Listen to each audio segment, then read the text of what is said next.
Nice. Ah, shit. Here we go again.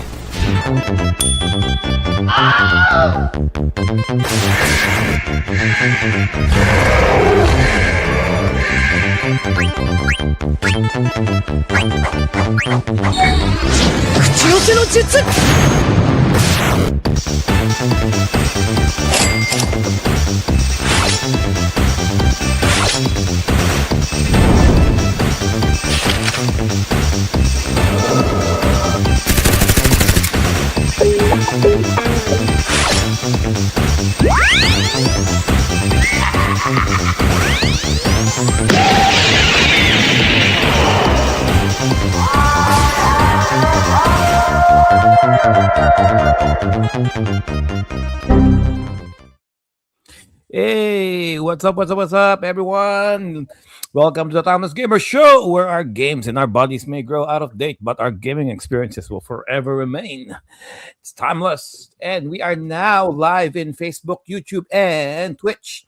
So, for all of our old episodes, you know where to go. Check the YouTube channel of the Timeless Gamer Show, or just go into our official website. That's timelessgamers.show.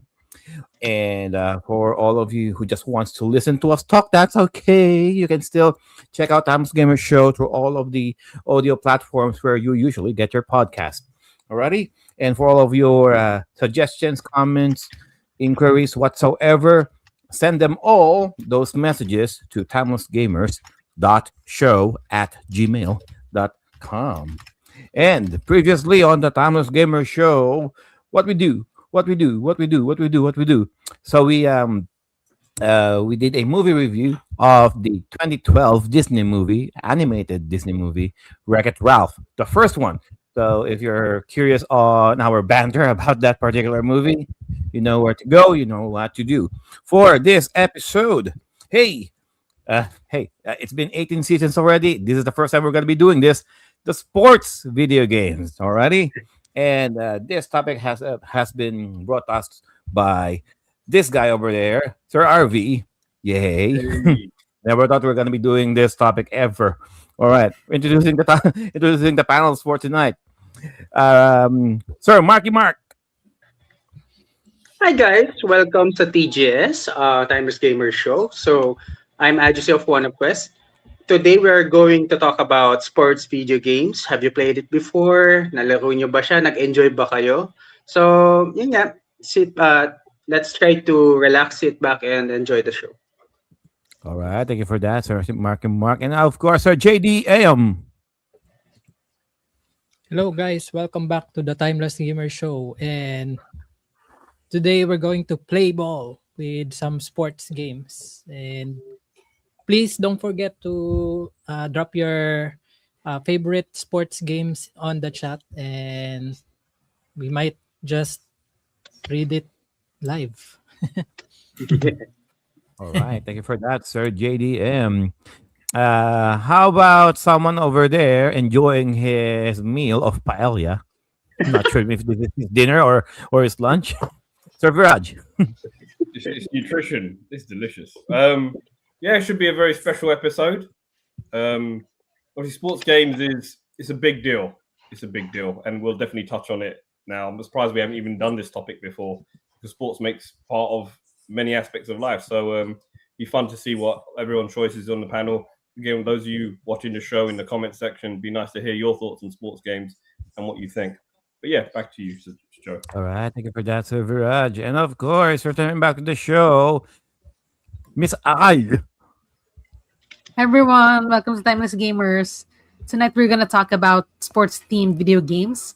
Let's not break a leg, let's break controllers. All right, thank you for that, Miss I. And of course, Sir Joe. Hey, good morning, good afternoon, good evening, whoever you are, wherever you are. This is Joel here on the Timeless Gamer Show. As to the reason why we haven't had the chance to do sports games here on the Timeless Gamer Show, it really wasn't a popular genre back where we come from in the Philippines. Surprisingly, a lot of people really didn't play sports video games back there. But we also recognize that sports video games are a huge market. We're talking about NBA, we're talking about Madden, we're talking about FIFA. All of those big games that sell millions of copies, they are sports video games. And we are going to be talking about the sports video games this episode that piqued our interest and we have fun with. Who knows? Maybe you guys might enjoy them too. Give them a try. Back to you, Joe. All right, thank you for that, Sir Joel. And of course, the main referee for tonight, Sir RV. What's up, timeless gamers? Thanks for joining us, whether you're listening live on Facebook, Twitch, or YouTube, or listening to the podcast. Thank you very much. We'd really appreciate it if you could, touch down and put a follow or subscribe. But yes, we're talking sports games, and should be interesting to see what everyone picks, because I know I guess not everyone likes to play these kind of sports games, but I love sports games, so we'll see. Back to you, Sir Joe. All right, thank you for that, Sir RV. Now, for the sports games, I mean, personally, what's to like? No, I mean, for all of those kids back in our day, okay, some of those are just who are keen to playing video games, and some others who like playing contact sports. And not a lot of times you can even interchange the two. It's either year one or the other. All right, but yeah, I mean, you can try doing some contact sports or any sports or whatsoever. But for people who are like us, okay, what's the next best thing? Let's just do video games. See What do you how we mean like it. people like us? Yeah, I was very good at sports. Yeah, people like us. Says this guy over there. But, Wait. more to that later. Yeah, So I will not toss it back. You might have been good back then, but you're one of us now. Accept I it. am. There you go. Been long enough to become the villain. Right? There you go. Long enough. Play sports in video games. But yeah, go on. It's the next best thing, guys. Please Hey, continue. I mean, can't shoot the ball. How about press a button to shoot that ball? Yeah. Mm. Pass the ball? Maybe press a button to pass that ball, or whatever. All right, so we're tossing it back to Sir RV. Let's head into this now. We don't now because there's a lot of us here right now, and we're going to be showing just one particular sports game, and we don't have really that much a lot of time, so we'll be skipping the other formalities. We'll just get into it. Okay, so RV, take it away. Good. Thank you, guys. I think before I start, I did make a short video just to kind of give the history of sports games. I'm not going to show all of it, because if you want to see all of it, you have to head on to our socials. So I'm only going to show half, just a teaser, just enough to get you interested. So I'm going to share my screen. Again, apologies for those who are watching. That's what I love about RV. He always comes well prepared. There you go. Film showing. Okay. But yeah, so it kind of gives a history of sports games, and dates way back to, I think it was 1950, I think. But yeah, let's have a watch. Like I said, I'm not going to play all of it. I'm just going to play a bit of it so you can kind of get a gist. And if you want to see all of it, head on to our socials, Timeless Gamers, on YouTube, Facebook, or timelessgamers.com. Okay, I'll just play it now.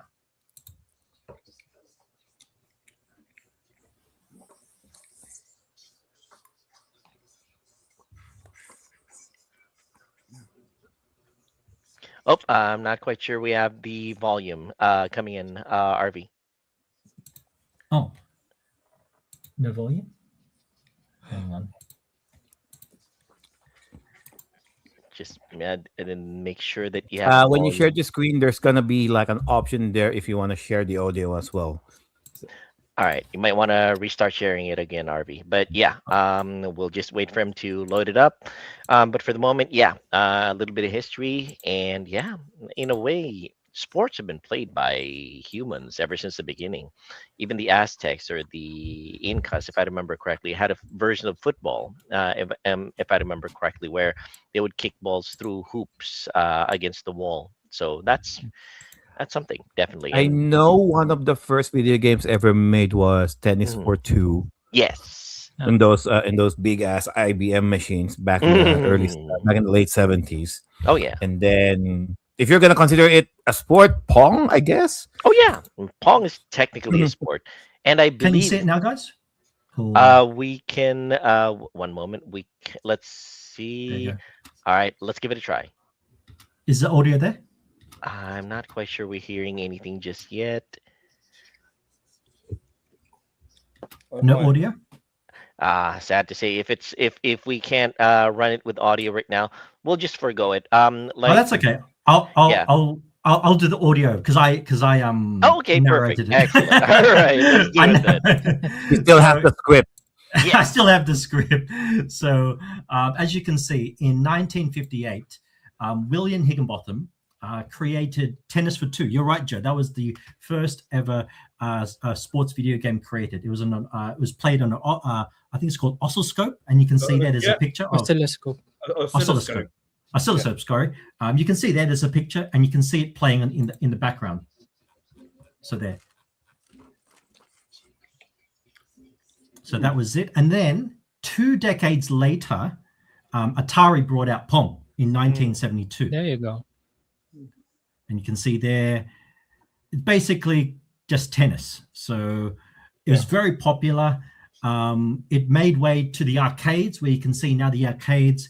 There's a lot of sports games such as Atari Football in 1978, Speed Race in 1974, and this brought way to the 8-bit area. I'll pause it here. You can see Nintendo's Punch-Out, very popular game released in 1984, and EA's Earl Weaver Basketball in 1987. This then came the 16-bit era, as it's going to load soon, with the Sega Genesis and the Super Nintendo making a lot of nice games for sports games, including one of my favorite, NBA Jam, and FIFA Soccer, which was a 16-bit, kind of like an isometric style. We then go into 3D, and Tony Hawk's leads the way. I think this was in PlayStation in 1999. Made skating very mainstream.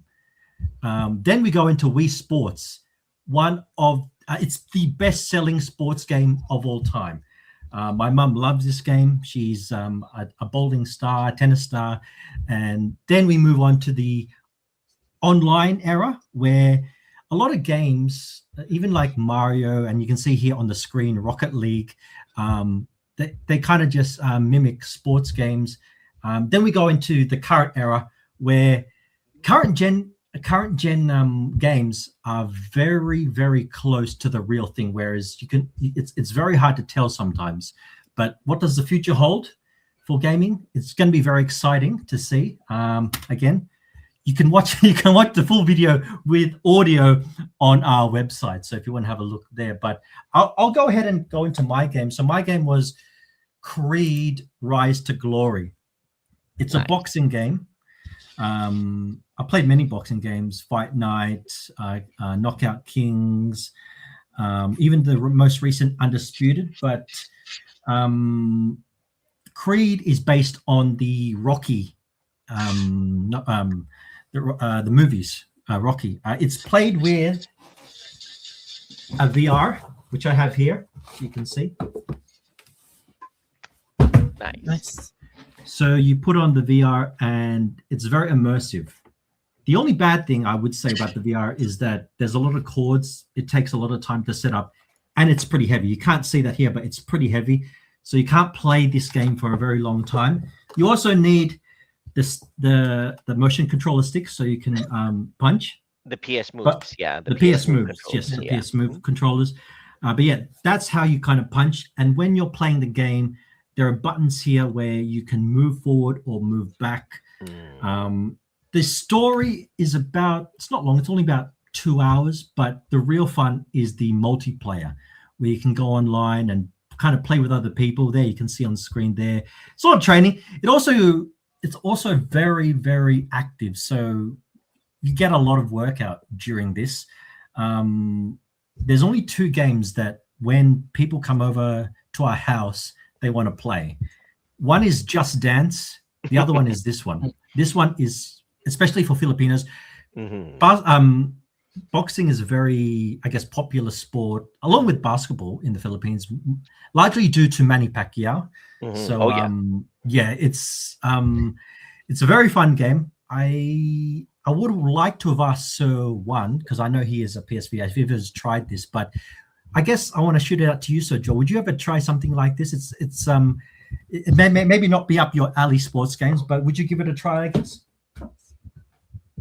Yes, you, Joe. You're being asked. You're being called out. Sorry, Sir Joel. Sorry, you, Sir Joel. Oh, me. Yeah. Oh, you're talking about Joe. Let's hear Joe's opinion first. I All want to right, hear. fine. Joe. I will. Okay. Okay. So what is this? A VR? Okay. Yeah. If I have a game room or at least a living room, big, spacious enough to do this, then sure. I mean, worst case scenario, I might uppercut the kid if I'm not too careful. or you know what? I mean, sure. I mean, with the advent of the VR, I suppose I can probably do it like this. I mean, the only boxing game that I ever played, Sir Joel might know this, is Ring King for the Famicom. Not even Punch Out. I know Ring King, and that's how. I mean, I think that's the only boxing game that I know. I mean, I think I played one of those actual punching bags in the arcade. Hit it so hard and win a prize or something like that. I tried that once. Really bruised my knuckles. But something like this, I can definitely play something like this. See how the training goes. I mean, might make a great workout maybe, or a good cardio, I guess. Definitely. Yeah. Maybe teach me how to properly throw a punch or just a jab. But not beyond the stretch of the imagination. As for me, my comment about the PlayStation VR experience, I have it. I've tried it a couple of times, but you're absolutely right, RB. Setting it up is a nightmare, and it's just so many cords, so much preparation that you have to do, and once you get to the game, you're already tired. you just want to sit back. Did you find it heavy, Sir Joel? Did you find it heavy? Heavy in terms of heavy a little bit, yeah, but it's a little unwieldy. It's the right word for it. When you move your head, really, the inertia of moving it is a little hard. You really have to compensate for it. But in terms of gameplay, it looks like a lot of fun. I definitely would play this. I'm just sad that with the way that it looks like, there's no non-VR version of it. I would play it non-VR, definitely. But yeah, take this, change it into the Fist of the North Star game. Yeah, I would freaking play change it up. Sure. Change the skin, make it Fist of the North Star. I mean, if this was Hajime Ippo, sure. Right? If it's Hajime Ippo, sure. Yeah, Hajime Ippo. Yeah, that's a great idea. Yeah. And they would make a killing just reskinning it into a different genres. Hajime no Ippo, Fist of the North Star, JoJo's Bizarre Adventure, whatever. They would make a killing out of it. Just take the engine, just do that. You would make a lot of money off of it. Oh no. Yeah, you would make points for those.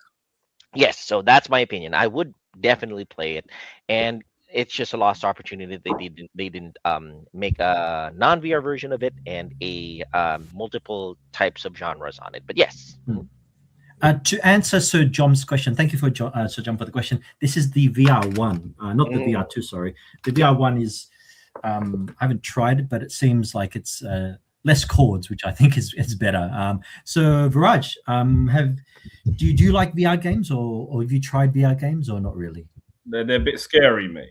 Like the one I played was that was Resident Evil. Oh, okay. That scared me, man. Because it comes at you, and it's a whole nother level. I can't play that. I find survival horror scary enough as it is. Thank you very much. I think it's quite immersive. The surround sound that they have on these games, the sound, the atmosphere, the music, they've got it down to a science. All these developers, not just talking Capcom and Konami, even Zombie U by Ubisoft on my Wii U, that was scary for me, even though the graphics weren't that scary. It's still like the sound at me. But this, when you're looking at playing on VR, you're all here, you're enclosed, and it really is coming at you. So I find if VR is done correctly, I know VR hasn't really taken off, and don't think it will take off unless the technology improves drastically and it's cheapened for many to play.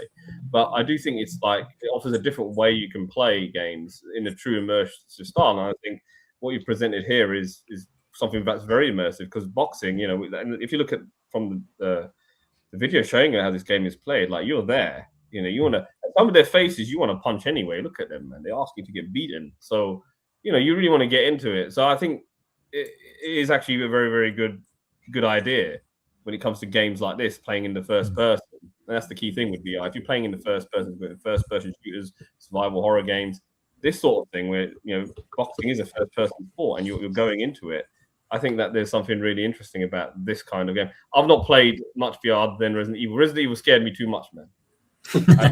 Yeah, I acknowledge Ryan's comment on this one. Interestingly, Konami made a Fist of the North Star game as a modified punching rhythm game, hard but rewarding. I think that came out on the Nintendo Switch. I'm not quite sure if it was Konami, Ryan, but yes, the Fist of the North Star did come out on the Switch as a boxing rhythm game, and it looked like a lot of fun. I actually have it on my Switch. I still have to give it a try because now I you have to do the whole, you know, the whole rhythm thing. But yeah, sometime in the future.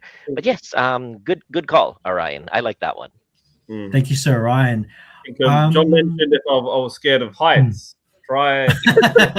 Yeah, I saw that. I don't know what to say about. I mean, I don't get vertigo. I've been up to I've been up to the Willis Tower in Chicago now, and I've been to like really high. You know, there's like tall, and they've got like this little observation platform where it's all glass at the bottom, and like you step on it, and like underneath you got like, you know, 1,000-foot drop. If that glass wasn't there, and you look through it, and you feel a bit weird. But once you've gone over it, I wouldn't say I've got vertigo, but there are some people who are scared like that. But I think if I was in, you know, maybe it might make me feel a bit conscious in that regard. I think, you know, just to touch very quickly on VR, I think the technology is getting better and better. It's just they've just got to make it more affordable for the many and not the few. That's what I will say. But I do think that one of the biggest limitations with PlayStation VR, I think one of the disappointments from VR 1 and 2 is I was expecting it to be 170 degrees, but it was 160. And I thought, well, if you feel a bit, it would be nice if they had. Oh, Viraj has some technical difficulties. Continue. I just want to point out Sir Jom's comment. Yeah. Thank you, Sir Jom. There are some games that's Everybody. perfect. Too bad. Too bad, Viraj. We caught you at the exact moment. Okay. My Wi-Fi cut out for a bit. It's back now. So yeah. But yeah, I would say that it needs to be a bit more immersive. Yeah. Anyway, back to you, go on. Before I cut out again, I have to look at what's going on. Yeah, I just want to thank you, Sir John. He mentioned, he commented, there are some games that's perfect on VR and some games that are not. I think this game is perfect. There are other, you probably couldn't do VR games for like, you know, football or basketball because, you know, there'd be a lot of running involved. Whereas boxing, you kind of just kind of standing. But yeah. Definitely, if you have the chance, try it out. I think we'll move on to Sir JDM. What is your game? So yeah, for me, it's going to be a baseball game called MLB or Major League Baseball 2000 that was released in 1999. So there's not much I could say for the game, but it's just your typical baseball game because you know how sports games are like every year there's a new like version of the game. So the reason I picked this game because it's one of the this is where I learned the basics of baseball because I got interested because my father said that it's baseball is he kept saying that it's the best sports game in the world during that time, and so I tried to learn about it and I saw this MLB 2000 we were back in UAE when we first bought it, and I played it a lot. I remember my father teaching me the very basics of a baseball game. You know, the it's not just hitting the ball. It's about strategy, because you need to keep the ball as far away from the um, The what they call fielders. this, yes, the fielders, so you could run through these The bases. yes, the bases. And if you score a home run, of course you get a free run. And what I like about this game is they really they what do you call this, they really feature this picture side of things, where you could change which um what do you call this, pitch.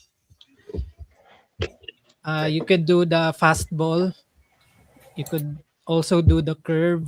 And but as you can see there, there's a stamina bar next to it, and it depends on the pitcher on which style to use when pitching, but it also has an it will also affect their stamina. And when you do the fastball, it's your stamina depletes much more faster. And um they added a home run derby. I'm not sure if it's in the previous games, but they added a home run derby just for players to hit as many home runs as they can in 10 or 20 innings. And I remember watching WCW back there. It featured Mark McGuire, who was one of the, I think he has the most home runs in in that season in 1999. And he was there. I chose him. He did 77 home runs in 1999. Next was Sammy Sosa. I remember my sister playing with me. Where we were playing home run derby, and we were trying to battle which of us would hit a lot of home runs in a number of innings. So yeah, so this is very memorable for me, because this is one of the games, video games that my father and I would play. And I really hope he still has the reflexes if I ask him to play with me this game with me again. Maybe when I get back home, I will try to uh, like ask him if he could still play with me. Very cool. Because I remember, by the way, I remember before we had this game, way back, we did play the baseball game on the NES, which was really It's but it really reminds me of father and son bonding, playing together. Because when you grow up, you don't really have like the time or the energy to play anymore, because he was so busy, and I was busy with studies too. And yeah, it really brings back fun memories. Not just my father, but also my sister, because when my father is not free to play, my sister would um, play with me. that's nice. It's not, thanks for sharing that, so JDM. That's really nice. I mean, like you said, video games kind of bring everyone together. Yes. So it's nice. I think I'm curious. most of the sports games are Yeah. played by dads, right? Yeah. He raises a very interesting point about sports games and how they're actually better played in multiplayer. It's not a single player experience, and especially if you're playing, if you're playing baseball, which is a two-player game. And obviously, he mentions how he played with his dad. So you got a cooperative or competitive mode on these sports games now, and even back, I think he raises the point about he played the baseball game on his NES, and how he played with his dad, and I think, and he's looking at, he showed us this game as well, and I think it really just shows a huge contrast as to how baseball games have evolved exponentially. How they're a much more simpler experience to be played on NES. It was just literally the ball is thrown, and you just got that sort of 2D perspective. If anything, it might be a top-down perspective because the graphics just hadn't evolved to that state. Now, with the memory constraints that we don't have anymore, look, you got a 3D sprite here of a baseball player that looks like a licensed player from, you got the licenses now. And there's so much more options in terms of variables, in terms of gameplay. It's a much more complex game than what the baseball games were of the 1980s. So, yes, whilst your father and you had time to play that game, also the fact that it was accessible because of its simplicity, the NES one is much more accessible to most people because it's so simple.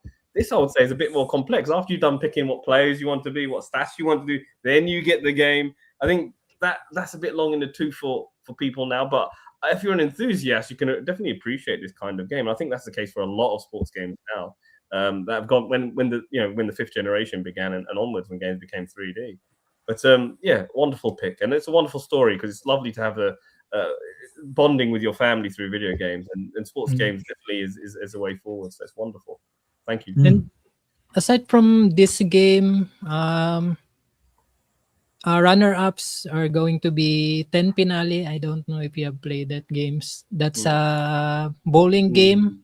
Yeah. It includes you can play with it's a multiplayer game, but I think up to 6 players. But since you don't have the multi-tap before, you can just play with just one controller or 2 controllers. Just like assign which controller 1 or controller 2.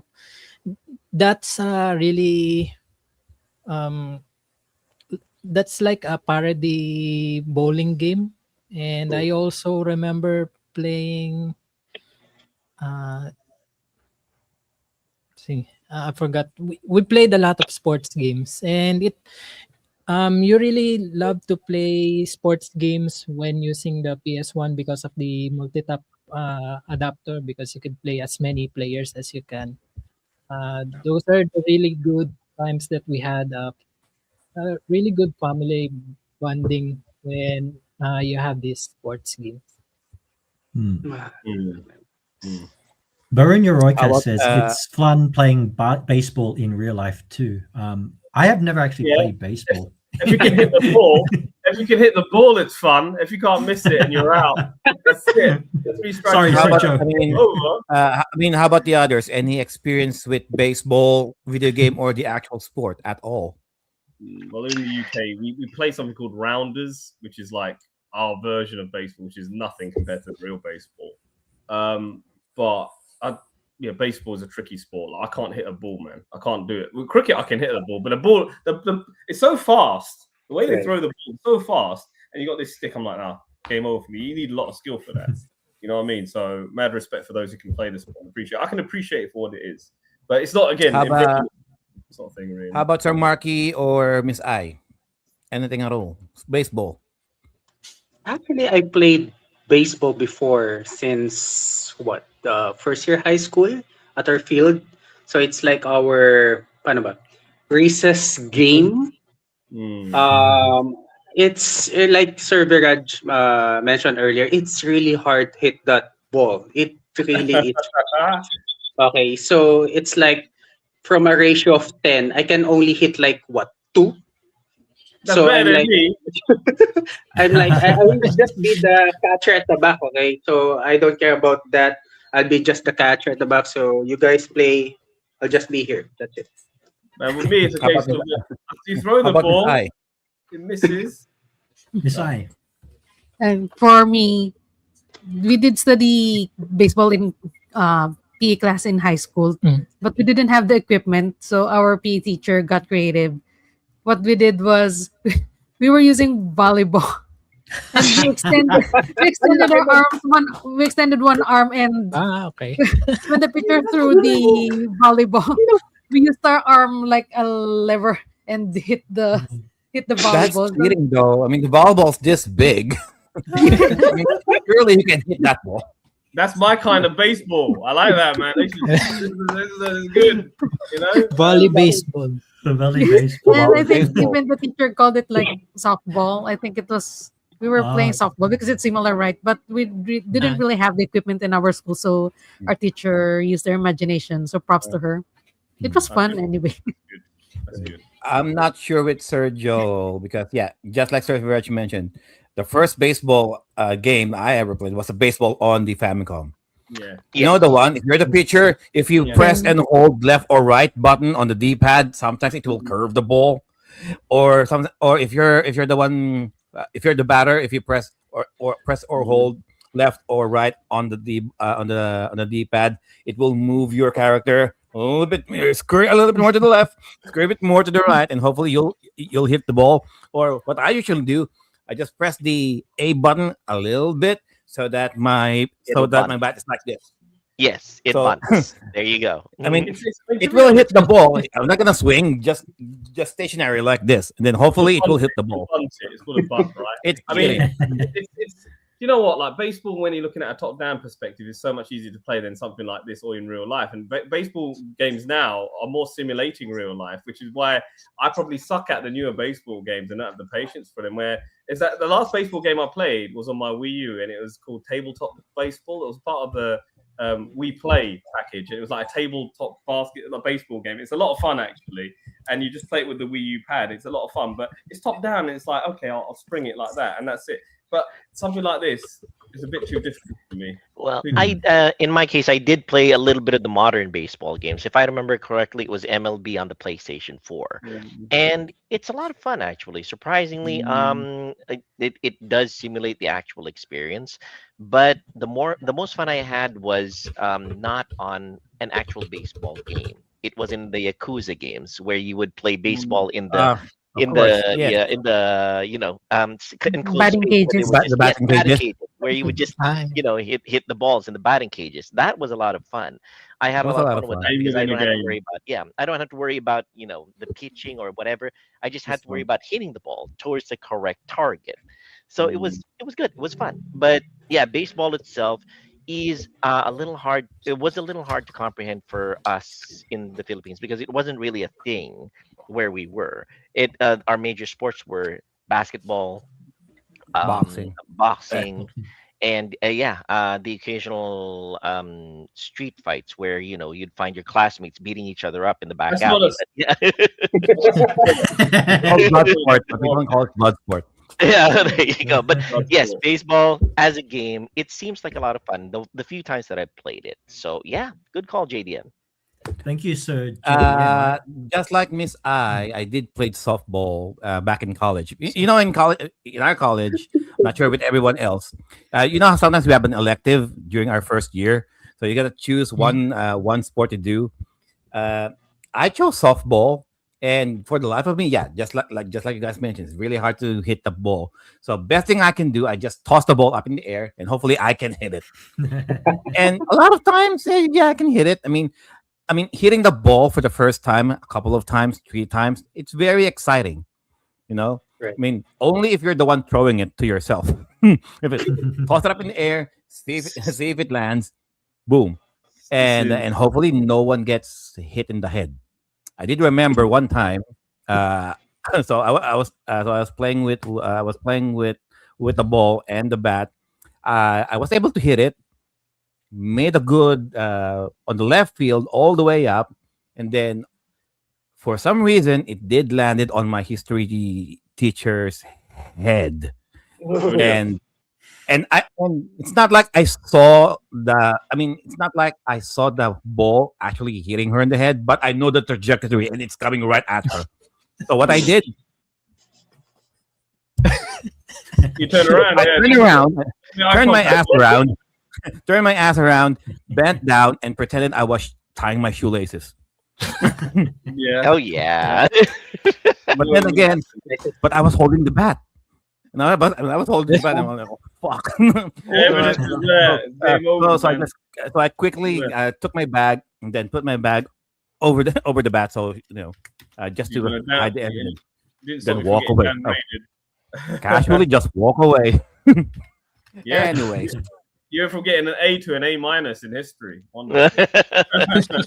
I don't know. I mean, what was a good thing? The school was almost over by then. I mean, can you the great imagine rule, if we're going to be? We have history class after this. You know what? Oh man. That's funny.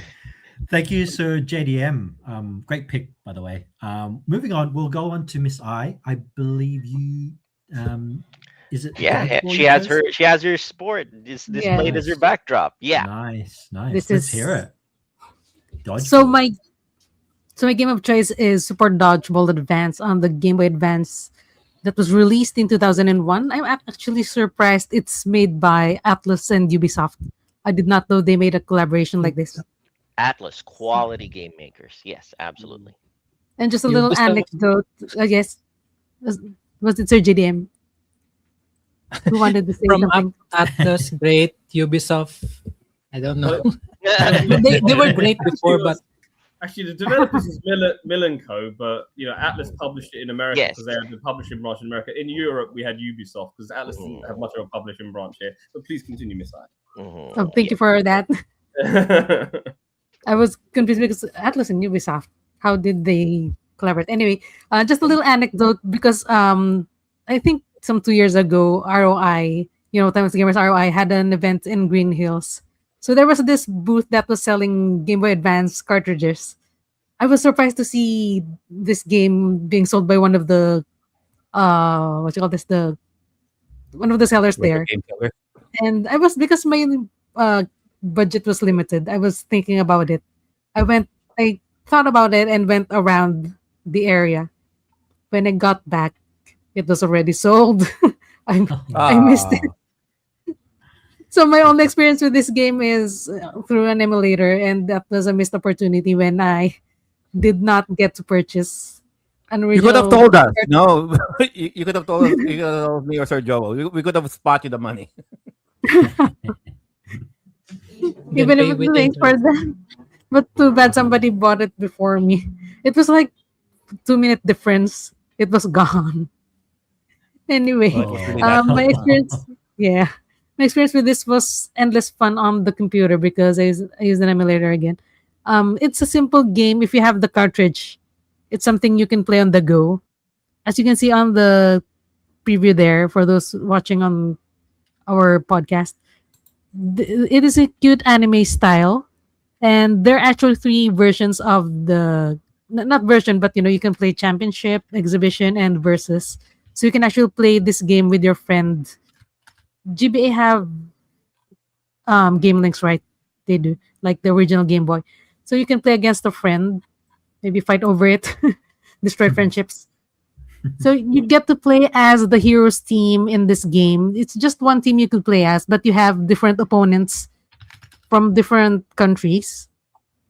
Each has their own style because there are power shots in this dodgeball. So it's not just, the high school PE dodgeball. There are special moves, but you can't. I'm not sure if you can trigger an exact move. I guess it depends on the team and the actual player and what you do, because you can do dashing. You can make like that in the video. You can make your teammate run, jump, and you can pass them the ball, and they, like not spike, but shove the ball down to the person. Can you From the imagine air. the acting spike? I already experienced receiving a spiked ball on the head in volleyball, and it hurts. So just imagine in dodgeball. And the funny thing here is, each person or player has an HP, and if that HP runs out, the player dies. They turn into an angel. They die. They just don't go to the sidelines. Like in chess, you throw away the piece. They die. Aren't you supposed to? Aren't you supposed to, like, if you get hit, that's it? You go out of Yes. the field. Okay. Yes, Right. they have HP here. And the funny thing is, if Oh. one of the opponents jumps onto your court and they still haven't returned back to their area, and you have the ball, you can keep hitting them, and you can. I was gonna say this is Yeah. illegal. It's so Based on funny. what I know with basic dodgeball, what they're doing is illegal. I mean, Yes. say what you will about the HP, doesn't really work that way. But Remember, if you can dodge a wrench, you can dodge a you ball. can dodge Anyway. you can dodge a ball. So a little bit, a tidbit about this particular game, which I'm aware of, is it's a spin-off of like the original NES Super Yes. Dodgeball, Yeah. part of the, I played. which is part of the Kunio-kun series, but this doesn't feature Kunio-kun, which is Mm. obviously the River City Ransom crew. So it's an interesting sort of side step that Atlas did. But yeah, it's a good game. It's one that I've overlooked. Looking at selling as a trader, See, and I might that person died. I He don't get it. determined it just started flying off. That's funny. Get this in the your inventory, Server Raj.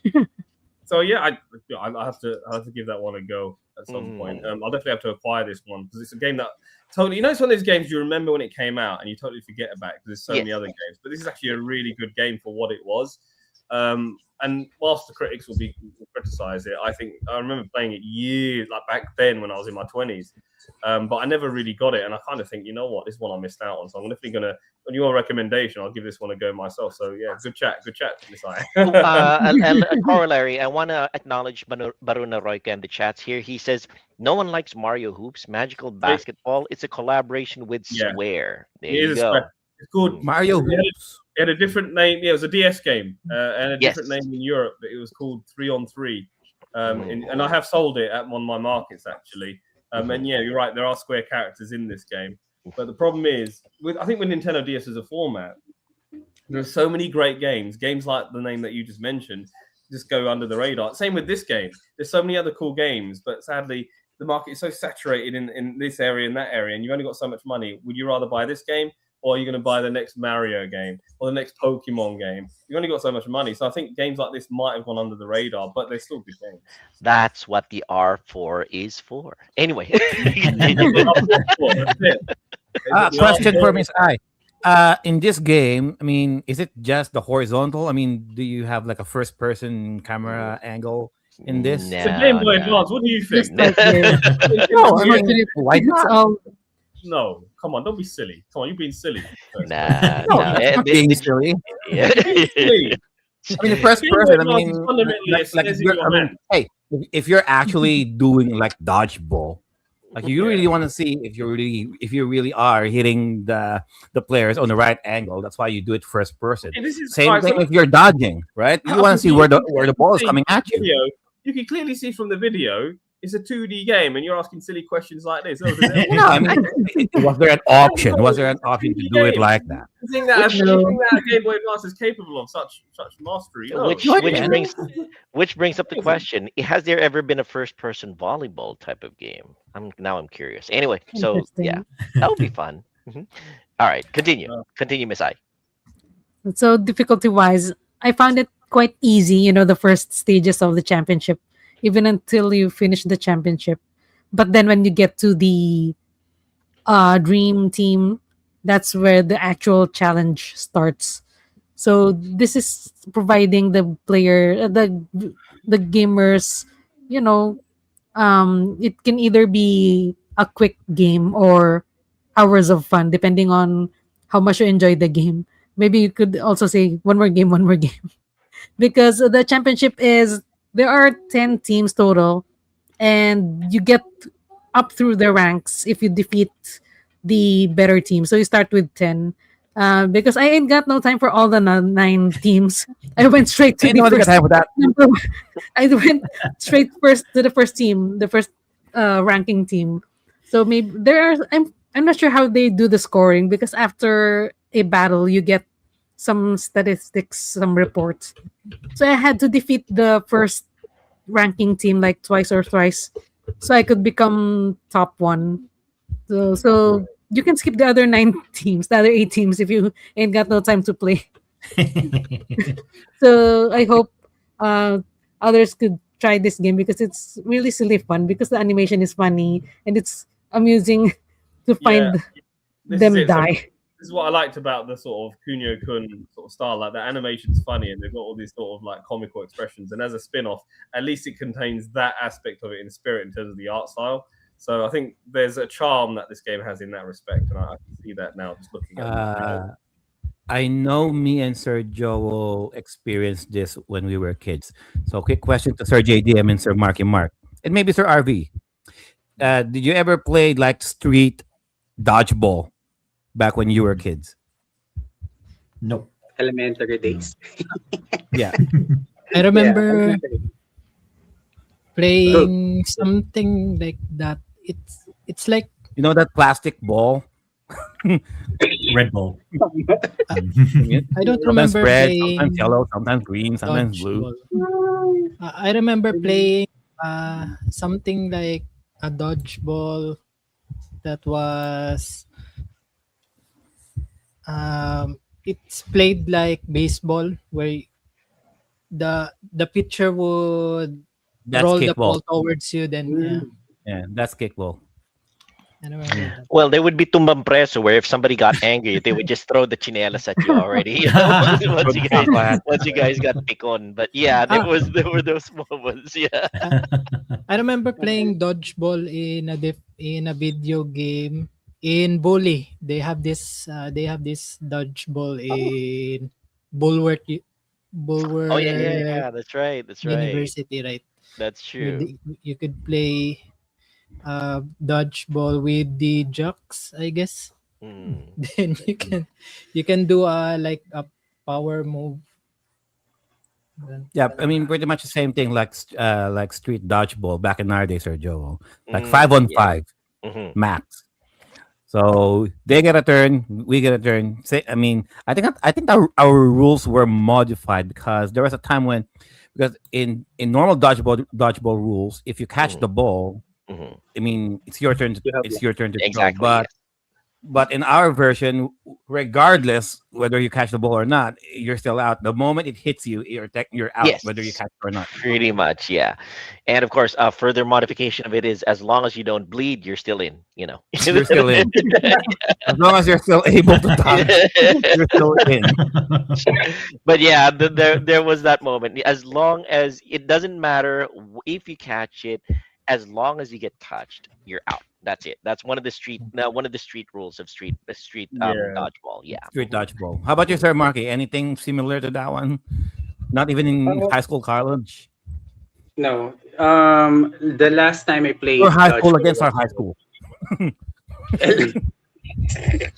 I think it was elementary days. It's one of our, I don't know, MAPE subject. I don't know. I forgot. Yeah. PE subject. It's one of our game before. I'm really not that physically active before because I'm the typical gamer kid. So parang they actually don't want me to join their team, assholes. So yun. Nasa ano lang ako. Well, no, yeah. I mean, bench if you're team captain, you get to pick, right? right. Pero wala. Ayaw nila sa akin. Back to Sir RV. I just want to say this. Thank you, Miss I, for that game. It reminds me of this game that I played. It was called Stickball. It's a dodgeball game. Yeah, stickball, It's on the PS4. which is basically baseball but with a stick. Yeah, Stickball. It's kind of like dodgeball, but it's 3-on-3, and it's played in hilarious like arenas. So sometimes What? like Touch the stick? no, Stickball is called it's a PS4 game. Wow. STIKBOLD. Stickball. It's a dodgeball game, and Right. it's 3-on-3, and it's just played in like in like silly arenas where there's like cars going around, and when you get someone out, the person can actually come back and like kind of like disrupt the game. So like if someone's running around, they can kind of hug them and stuff like that. It's kind of silly. It just reminds me of that when you were mentioning the dodgeball game. It's really fun. I'd recommend it to anyone. But yeah, moving on to Sir Mark. Your game, I believe, is Tony Hawk. Yes. Before I hit my topic, I just remember something before about VRs. Okay. Me and my girlfriend before was into toy designing. We have an employer, so he invited us into his room at a hotel somewhere EDSA. So when we were there, What was that? we You and your were girlfriend went into a hotel? no, hindi. It was our boss. So he taught us the basics of 3D designing. Then eventually he was into his VR. Okay. Tapos maya he let me use the VR. Then when I wear the goggles or what, I was surrounded by Jav idols. Oh, cool. Okay, What? so I'm like, so I didn't know that time my boss was capturing a video of me. Mhm. So I was like, There you go. wow, ang ganda naman nito. Gumaganon-ganon Mm. pa ako. Then when I removed the goggles, I quickly asked my boss, "Boss, what code is this?" What code? Then my girlfriend was there. What code? Gumanon siya. So, it's nothing. It's nothing. It's just a game. Okay? So, never mind me. So, Okay. ewan ko kung nilabas niya yung video na yan. Anyway, I'm going back to my game. Sorry for that. My chosen game is Tony Hawk Pro Skater 2 for PlayStation. It was released around year 2000. And developed by Neversoft. It's one of those games that really defined skateboarding for a lot of players back then. It improved a lot from the first game, especially with the mechanics like the manuals, uh, which made the game combo longer and way more satisfying. You get to play as the real skaters like Tony Hawk, other pros, and there's also a skater mode where you can make your own character, which made it more personal. What I really like about the game is the maps. Each level feels like a huge playground where you can just explore, find your own lines, kick those alarms and such.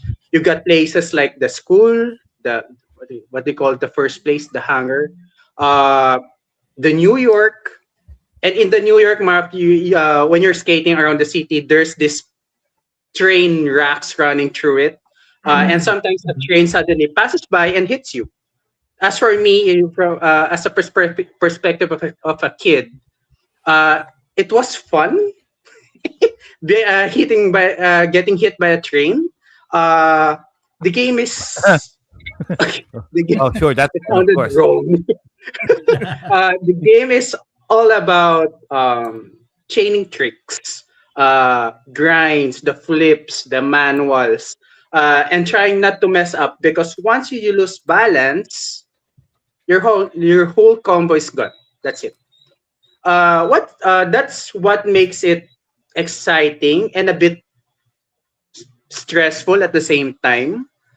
Then oh my god, there's that music in this game with the tracks like Blood Brothers by Papa Roach, Rage Against the Machine. What do you call that song? What's the lyrics again? Rock grunge. Radio, Gorilla Radio. Ting, ting, ting, ting. That song. Turn that shit up. We have that, which really adds which really adds up the energy, the excitement while you're playing. I think people should play this game because it's simple to understand and yet hard to master, and it's really fun once you get into it. The only downside is it doesn't have a story. Well, I think most of the games we had for the sports doesn't really have that story, and some people might find it very repetitive, especially if they're not into score-based gameplay. But for me, it's one of those games where you just keep coming back, trying to improve and learn those dark side flip or what combos. So yeah, that's my game. Nice. How Yeah. about you guys? Did you play this? Yeah, I think this got a re-release in modern consoles, right? The Tony Hawk's Yes. Pro Skater game series. Man, this series has gone on forever, man. It will never end. Hey, It's like a it has, never-ending yeah. story. You know how many Tony Hawk's games there was just for the Game Boy Advance alone? There was 8. Yeah, that's how ridiculous Wow. it was. Yeah, and it got there were so many made throughout the period in Nintendo DS, and even the handhelds it was prolific. I remember when I worked in the game shop, well, in the game section of the electronic shop, like there were so many Tony Hawk Pro Skater games that came out for PlayStation 2. This is a hit series, you know, Right. and people would still buy. Like my neighbor said, all I need is a PlayStation 2 and 2 games, FIFA and Tony Hawk's Pro Skater. That's all he cared about, whatever version, because these games are so addictive and so fun and playable for so many people. So yeah, look, Tony Hawk's Pro Skater 2X was the definitive edition. So so Jose just brought up what I was going to make. These games were just so good. Me personally, I'm a Jet Set Radio guy. Of course, I'm going to say Oh that. yeah. There's a difference between the two, and that's a good thing. They're both great in their own way. Whereas this is more trick based and sport based in that regard. Whereas with Jet Set Radio, you know, it's more about graffitiing and artsy things like that. But and it has much more an arcade element to it in terms of speed. But I like them both equally, to be fair. But oh my god, these games, everybody would ask for them at the time, and like in all honesty, it's the console versions that are the ones to play, to be fair. And you know what? Yeah, it's a good pick because Tony Hawk's must have made a shit ton of money, man. He probably made more money on this franchise than he does doing his sport. I wouldn't be surprised. Yeah, that's true. And to Mark's point, a lot of sports games really don't have a story because the story there is that you competing against yourself or you competing against somebody else. The story there is that you bettering yourself every single run. Although there have been some sport games that do have a storyline to it, particularly my game later on. But we can get into that later. But yes, some games do have a storyline to it, but very, very simplistic or very minimal. The core story of almost any sport game is that you beating your last score the last time that you had it. So yeah, that's basically it. Right. We have a JDM. JDM. Oh, so JDM, go. Uh, Skate. we have a Tony Hawk or skateboard, go. we have a comment here from Sir Jose, and he said that I am more of a MGS skateboarding guy. Yes, I was about to comment on this one. To be honest, I haven't played any of the Tony Hawk skateboard games. Although I played 2 Extreme and this one, MGS2, the snake. It's called snakeboarding in Metal Gear Solid 2. And yes, I think some of the developers for Tony Hawk's worked with Konami on this one, but I'm not really sure. But I remember playing 2 Extreme. I'm more of a Cool Borders guy because it's more on the racing side and doing tricks as well. And it's much cooler because it's already hot in the Philippines. like sun and dirt in when playing these skateboard games. I'm just curious. Have you guys tried the actual skateboarding? I did. Hell no. My parents Not are very good. Not very My parents good. would beat me if I ever got I near did. one. You know, my parents are very overprotective. You know, no, you're not getting near any of that. But mountain biking is as close as I've got, and I've done a bit of roller skating, and that's as far as I've gone. That's it. I've done a bit of roller skating, but not a skateboard. No. I've watched too many skateboarding accidents, so pass. I think the I'll just closest play the game. thing that I could do closest thing I could do is just this scooter. This one.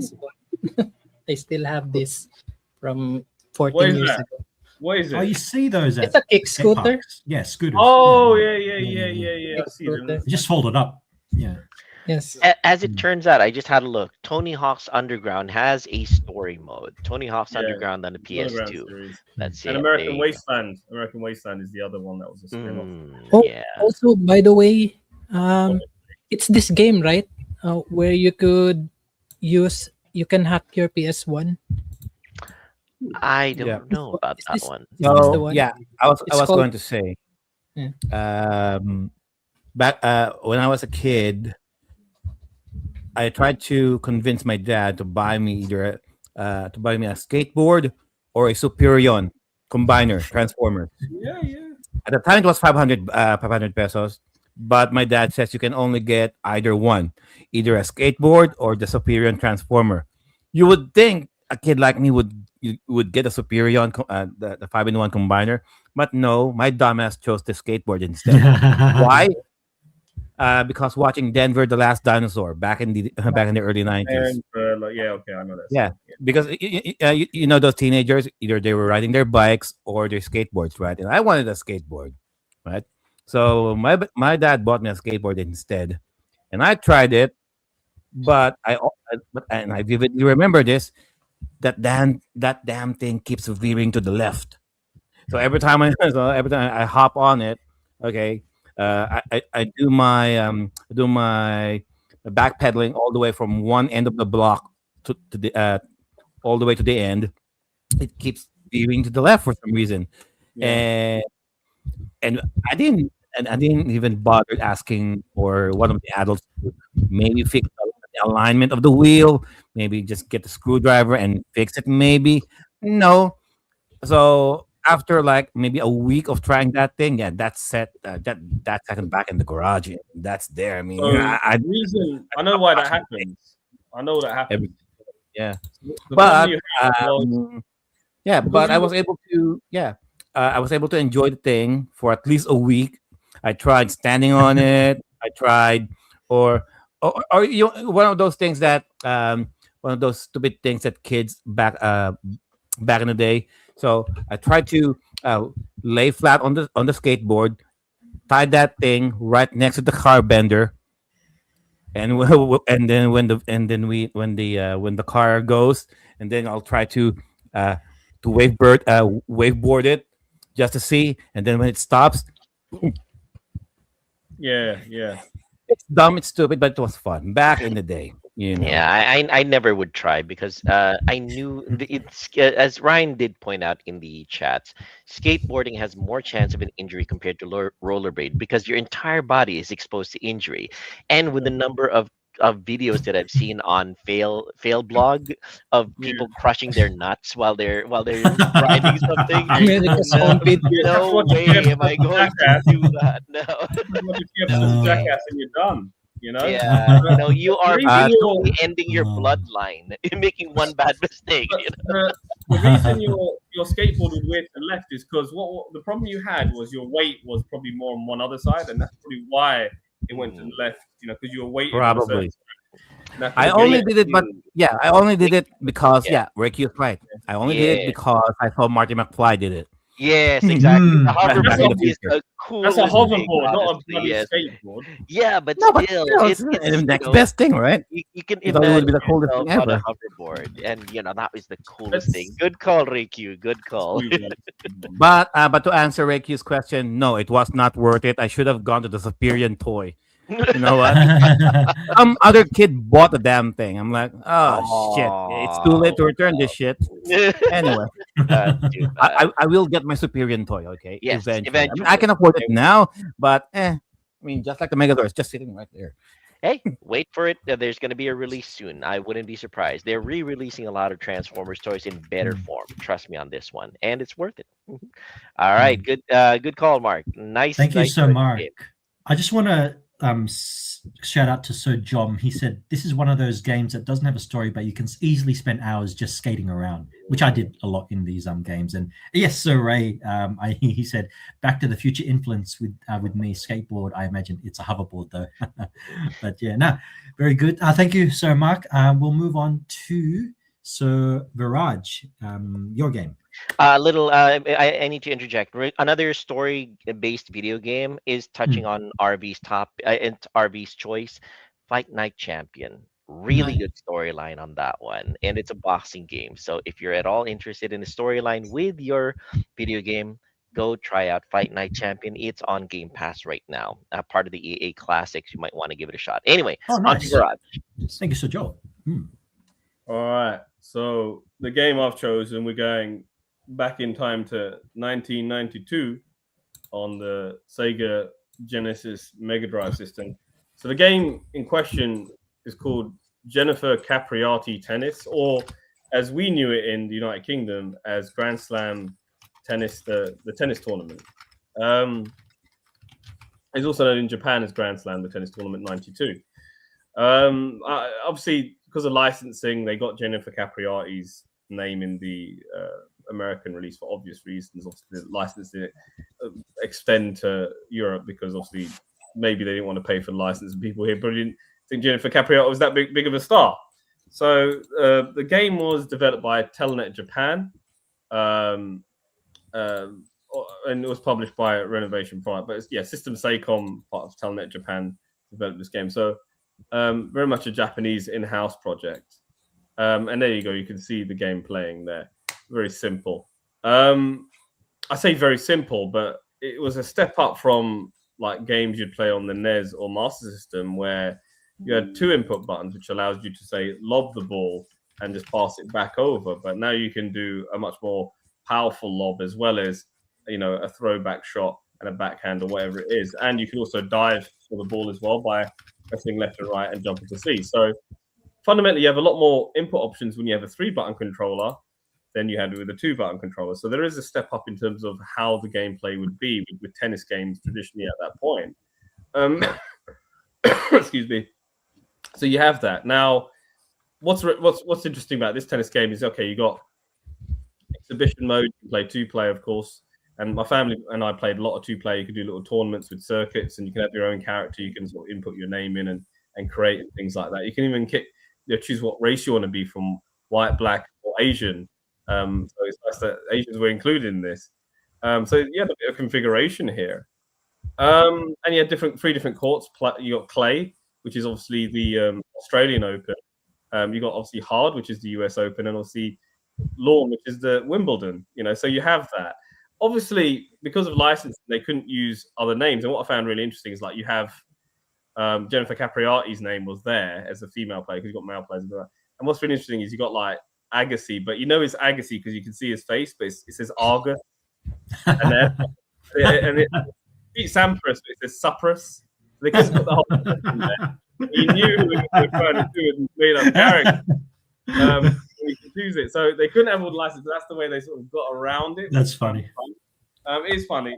So you have that. Now, I'd say, even at the time, I'd say this is an intermediary tennis game. There were much more advanced tennis games. Like if you look at Pete Sampras tennis, that used the J card because it's made by Codemasters. So you can actually play 4 players simultaneously play double if you wanted to, which is pretty cool for the time, right? So you have games that were much more advanced that just came out a few years later on the Mega Drive hardware.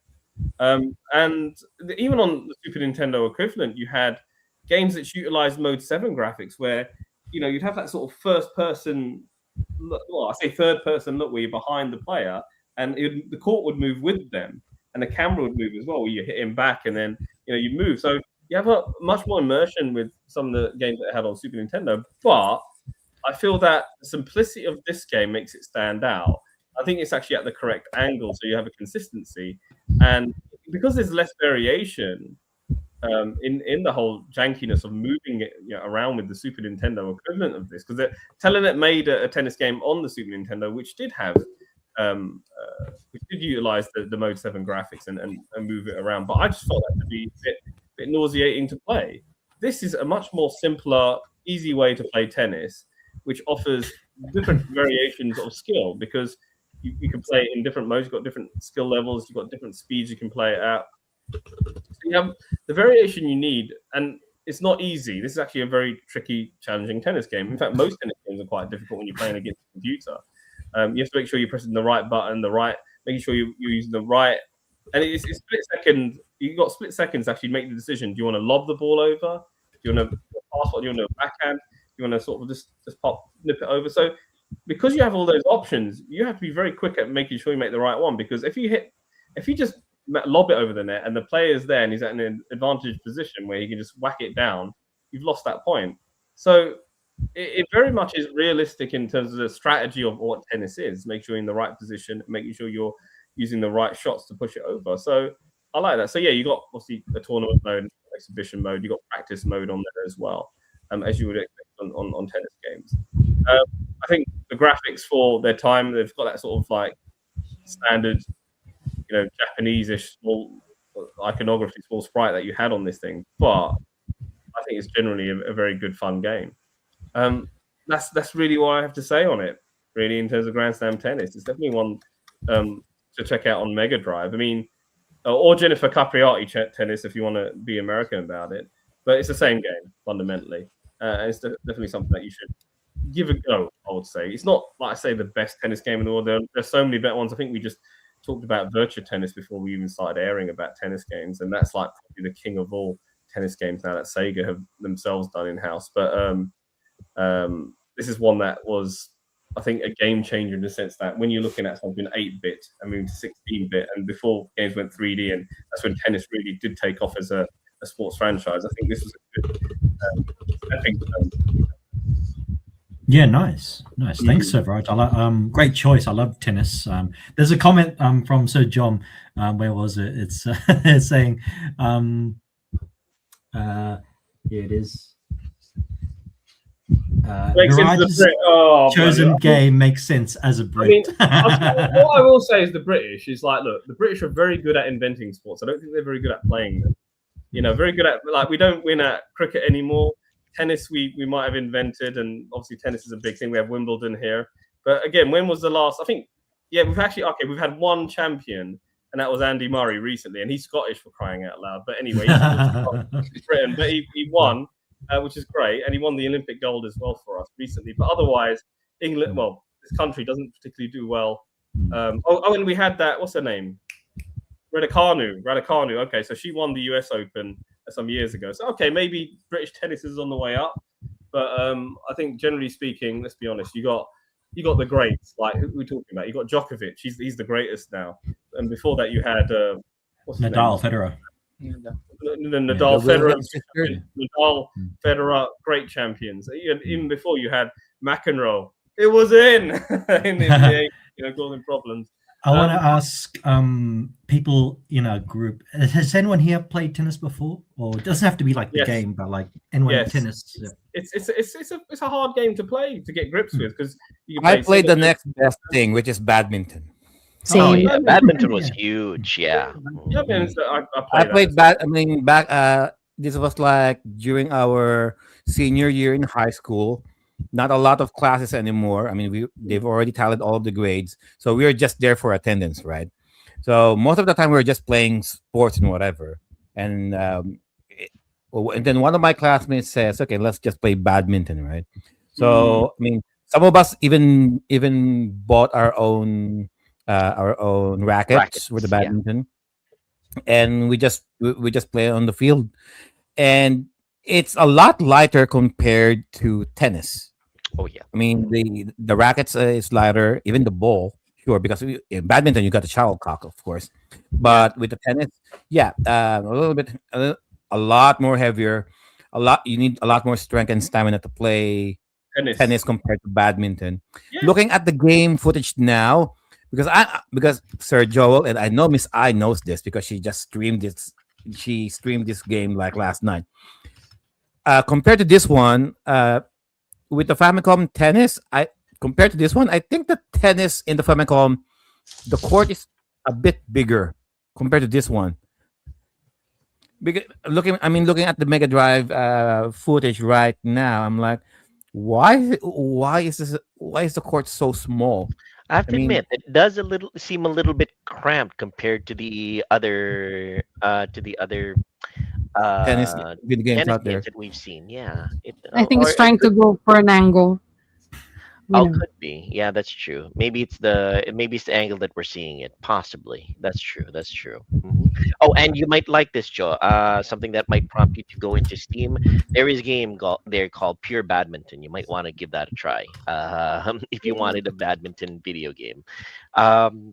Yeah. I mean, maybe it's to do with the sprite size or just how they've blown it up on screen, and maybe it's to do with could be. Maybe the human sprites are a little big. There's I mean, also yeah, that, I mean, to be fair, there's a lot more animation going on with the character sprites. well, obviously, I want to you're know right. what Miss I can tell us because she played tennis for the Famicom on her stream. Miss I, go on ahead.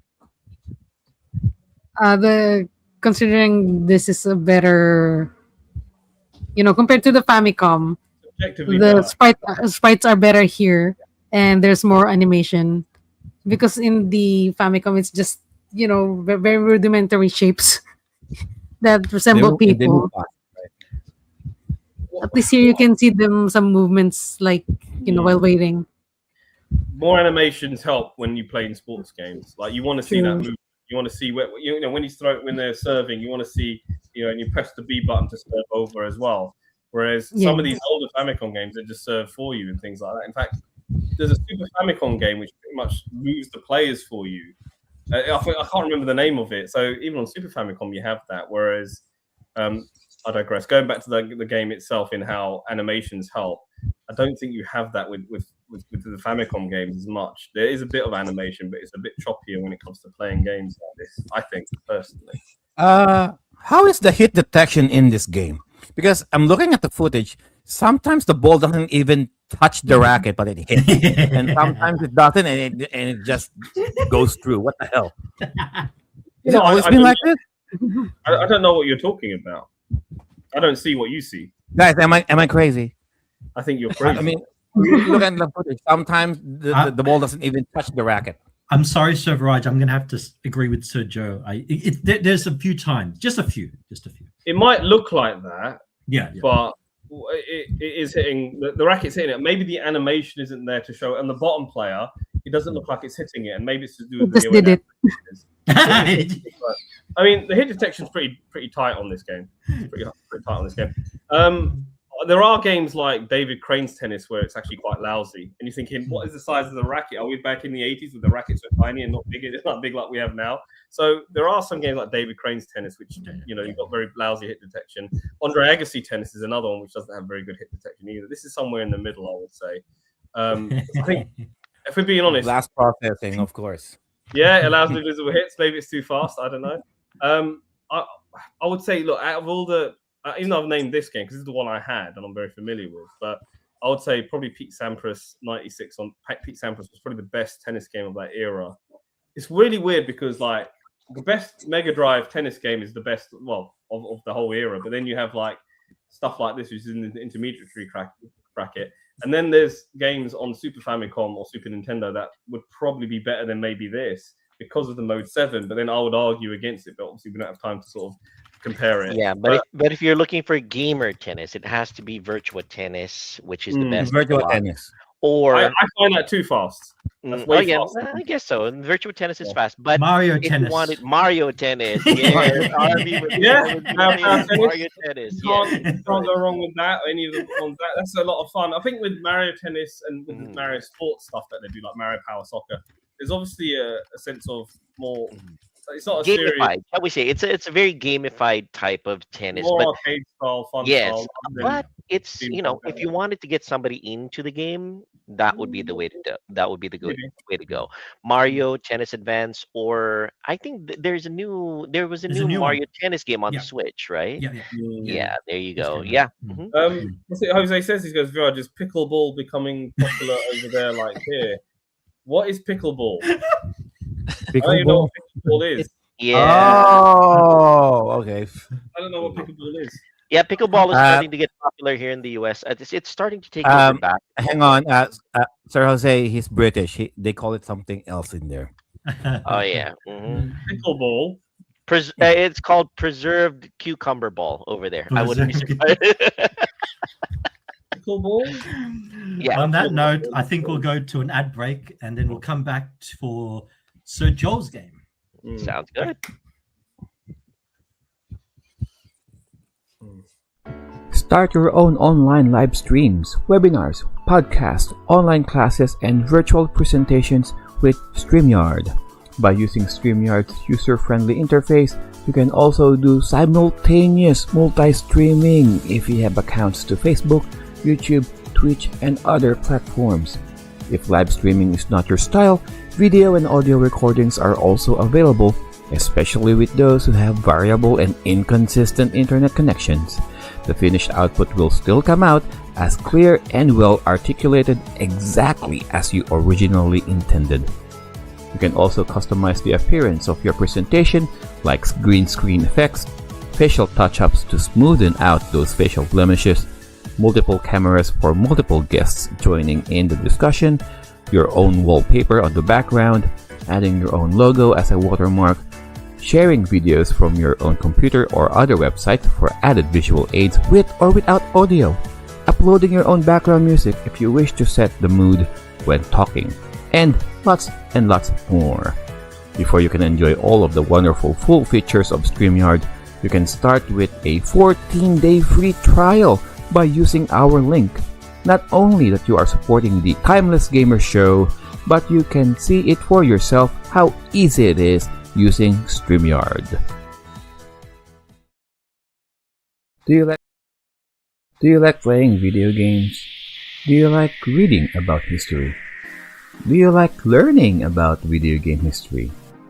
Then you should give yourself the gift of owning some video game history books from BitMap. Since 2014, BitMap Books have published numerous colorful and well-detailed hardbound books about video games ranging from the different video game consoles of old and the various video game genres that will surely pique the interest of its core fanbase. BitMap's team of global video game journalists, players, and illustrators have produced numerous award-winning titles that celebrate the software, hardware, and developers that laid down the foundations for the billion-dollar video game industry we all know and love today.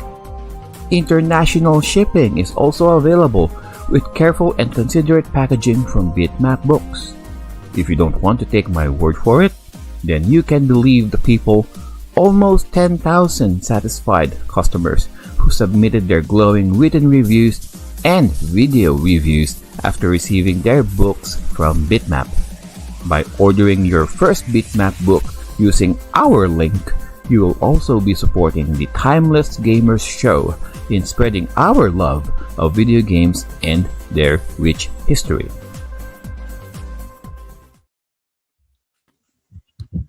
All right. Thank you for that. BitMap Books and StreamYard. Now back to What's Sir our RV. show? Now we're going to be moving on to Sir Joel. Sir Joel, your sports game of choice. All right. Okay. So, again, a little bit of a backgrounder. I think a lot of people do play sports games. It's just that they don't realize that they're actually sports games that they're playing. A lot of people have played in the old era of the Famicom Lunar Pool. Everybody played Lunar Pool back in the day. Yeah. Also, people love playing chess, which is technically still a sport. Chess Master is a tremendous game. For those of you who like playing chess, you do play Chess Master.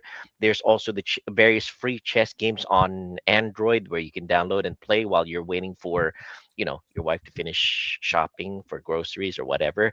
And yeah, like we talked about earlier, there's the tennis games that were available on the Game Boy Advance as well.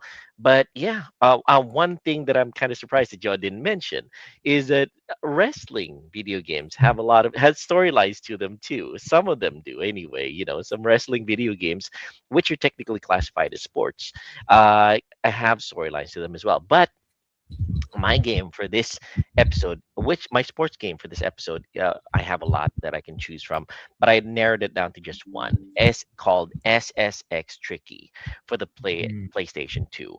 For anybody who has any kind of inkling of what a a sports game is, they must have heard about this game called SSX Tricky. It's one of the highest rated sports games on the PlayStation 2. And for those of you who are at all interested in general what they called in the back in the 2000s extreme sports, SSX Tricky was the game that you played. So, what is SSX Tricky? It is a snowboarding video game. And snowboarding, for those of you who don't know, is basically like it's basically like skateboarding except on snow, or what's the right word for it? It's basically going down a steep mountain, and you are trying to score as many points as you can by pulling off tricks and trying to stay ahead of all your opponents. SSX Tricky ramps this up to a major degree. Those who if you know snowboarding, you are just racing and trying to pull off some small tricks. SSX Tricky brings it to 100 degrees up, because the tricks you can pull here are defy all laws of physics and gravity. When you pull off the tricks, you fill up this bar called I think an adrenaline bar, and you have to fill up the word called tricky. And when you do, you can pull off some more major tricks, and it's amazing. You have this trick book that you can fill out. If you pull those tricks up, you can earn unlimited tricks throughout the rest of the game. Now, if I recall, there are about 6 to 8 mountains that you can go down this game. And one thing about it is there's this rivalry metric to it, a rivalry mechanic to it, where you can become aggressive against other snowboarders, where you can, if you're right next to them, you can push them aggressively, and they fall down, and that gets them angry at you, and they eventually become your rivals. Although some people here are best friends, like Elise and this main guy that I completely forgot the name of, Eddie Gordo, if I remember correctly, or whatever. But basta. But yes, the game is constructed in such a way that you barely think of it as a sport game, but more of an arcade game that you play, and you have tons of fun with. Honestly, it I've never played the multiplayer of it. The mode of it, though, the single player game of it, is so much fun, and it's got great music to it too as well. If you're a fan of any kind of video game music, you can listen to the background music. It is also credited with making Run DMC's tricky song extremely popular, or reviving it, shall we say. It was already popular back in the 80s, but when this game came out, it's tricky by Run DMC became extremely popular, even to the point that it got featured in one of my favorite comedy movies, White Chicks. But in any case, yes, so the game itself is so much fun. There's various characters. You can choose the different snowboards that you use, which give different stats to your character. And when you pull off those amazing moves, it's such an adrenaline rush, because the uber moves, or the tricky moves, when you pull them off when you have a full bar, are such a joy to behold. It's so bombastic, shall we say. And the presentation is so fantastic that you just get addicted to how you want to pull off more tricks as you play. So you snowboard down a gigantic mountain, I think 6 or 8 of them. You race in front of all your other opponents. There's different modes too. There's exhibition, there's a world circuit, there's single race, and it's a lot of fun. Honestly, if you were going to try an arcade sport game to try to get you into the sports game mindset, much like Tony Hawk's Pro Skater, which is a lot of fun in itself, this one is the game to try, because it will fill you up with adrenaline. It is not just mashing buttons, it's also tactical, because you have to fill out the number of tricks that you use, and you have to fill out the meter as well. And it's even funny, where if you pull off the trick one too many times, it'll comment, "We've seen that before," or something like that. It's Oh, a funny game as well. Yes, JDM. people are booing you already. Yeah, exactly. There's also that. Yeah, if you make the same move too many times, people will boo you, Mm. honestly, because they've Mm. seen that trick before. So yes, SSX Tricky. Honestly, it is the pinnacle of the SSX series. There have been many games before. There have been the prequel to it, which is SSX. There have been sequels to it, SSX3 and SSX the remake, but nothing has ever reached the level of enjoyment and cultural impact that SSX Tricky has. And there has been talk of somebody remaking it or remastering it or making a brand new version of it. But yeah, nobody has achieved that level of fun. The pure essence of fun in a sport game is in SSX Tricky. If you're looking for a really fun sport game, this is the one to try. Honestly, give it a go. It doesn't matter if you play it on original hardware or emulator or whatnot. Give it a try. I will guarantee you will have so much fun with it. Has anybody else tried this game, SSX Tricky? Yes. Yeah. I Yes, have. I remember like when it came out, we were like in the shop I worked at. My mate Darren was like, "No, we're gonna put this game on demo." I'm like, "All right, go on, do it." And I didn't think much of it, yeah. And I remember seeing the EA Sports Big logo, EA Sports Big, Yeah. big. I'm like, what is this? You know, that's the first time I ever saw that logo because EA Sports had the big division when they're doing something else. And then obviously, the music is what really think, what is this? It hits you, yeah. The whole SSX tricky song that's up there. And we're like, what the hell? And I'm watching, it's like, okay, well, go on then, you play it because I wasn't too sure. And I watched him play, and I thought, because I'm not really like snowboarding, really, do I care? But I could see the joy he was having, pulling off all the tricks and messing about with it, and it can be surprisingly fulfilling and addictive. This game, and then obviously, I had my fun with it, but it sold out. Like we only ever got 2 copies in, and it went. And then SSX3 then comes out. That was like the next big one we had, and that was again very big as well, just as popular. I never really played the third one as much as this one. I never played the third one. I just had it on the demo. It looks better.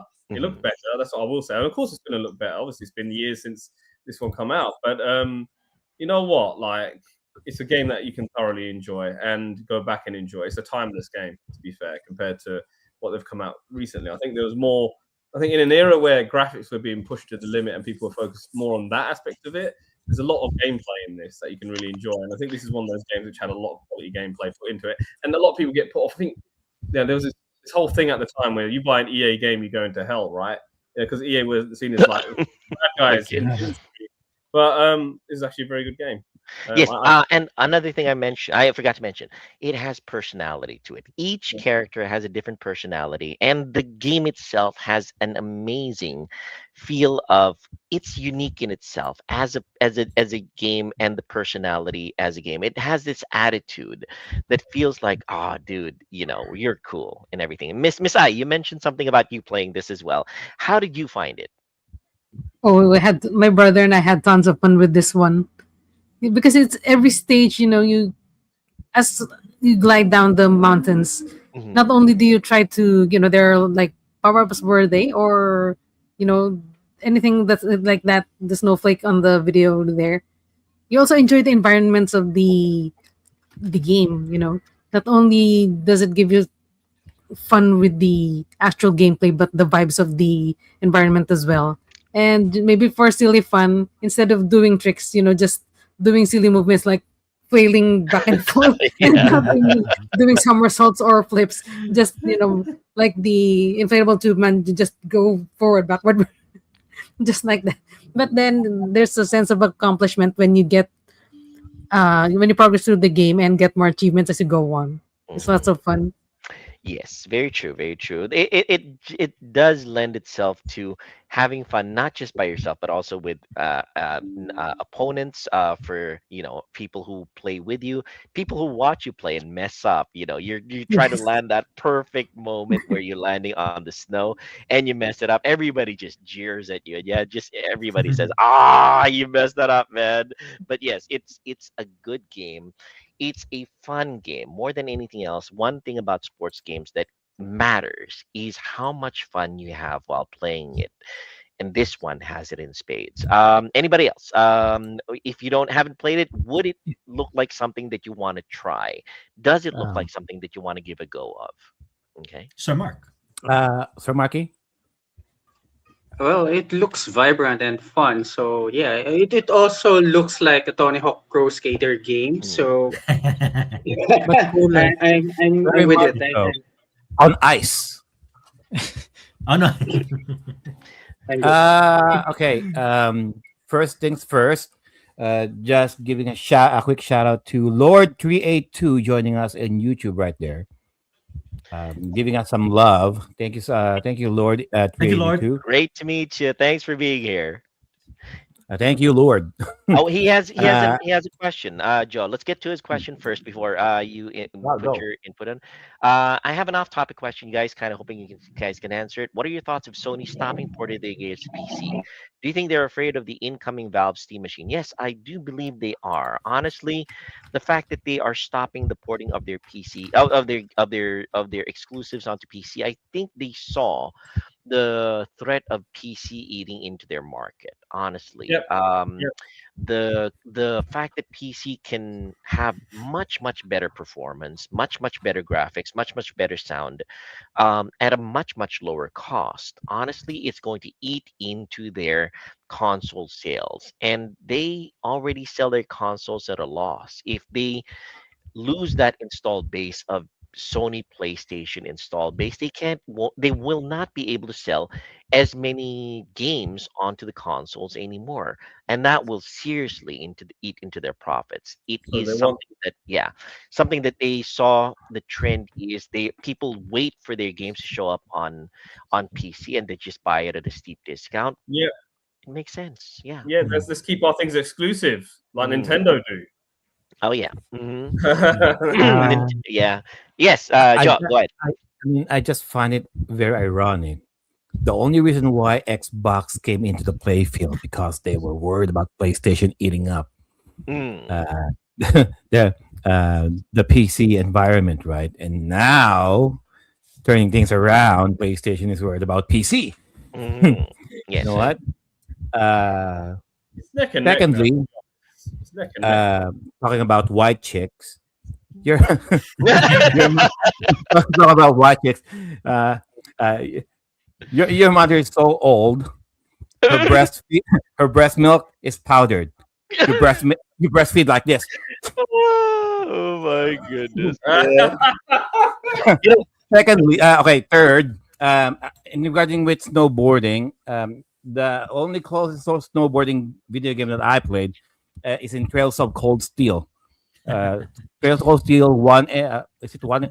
Was it one? Yeah, Trails of Cold Steel 1 and 2, where you can do a mini game, a snowboard mini game. It's not as extreme as SSX Tricky. It's very basic, really, but that's the closest thing that snowboarding ever gazed my gaming experience. But I did play Tony Hawk before. If there was, I mean, when back when the day when we were renting out the PlayStation 1, it was either uh, you play Marvel versus Capcom or you play Twisted Metal. And then every once in a while, one of my classmates will choose Tony Hawk Pro Skater. But in case of SSX Tricky, it's on the PlayStation 2. Um, I I mean, there's a lot of them in our retro video game store. There's 1 and 2 that I keep on seeing, and every once in a while there will be some customers saying, "Ooh, SSX Tricky." They're gonna be so amazed that they saw the game in there. I'm not sure if they're buying it. I didn't see them buying it. They're just happy they saw it. Maybe just triggering some memories from them. But hey, it looks fun. All right, crazy fun. I mean, physics defying, sure. But hey, just watching them falling off their asses every time they hit the snow because they missed a turn or they hit something, that's hilarious in its own right. My little interjection. Terry Crews stole the entire movie of White Chicks. Honestly, yeah, he yeah, yeah, Terry Crews, and that was the first time I ever saw him dance. He's a good dancer. He's a He's a really very good talented dancer. man. He's a Yeah, very talented man. yeah. I love Hey, him in. you know what? That is why all of us, as a collective of our generation, should support Scary Movie 6.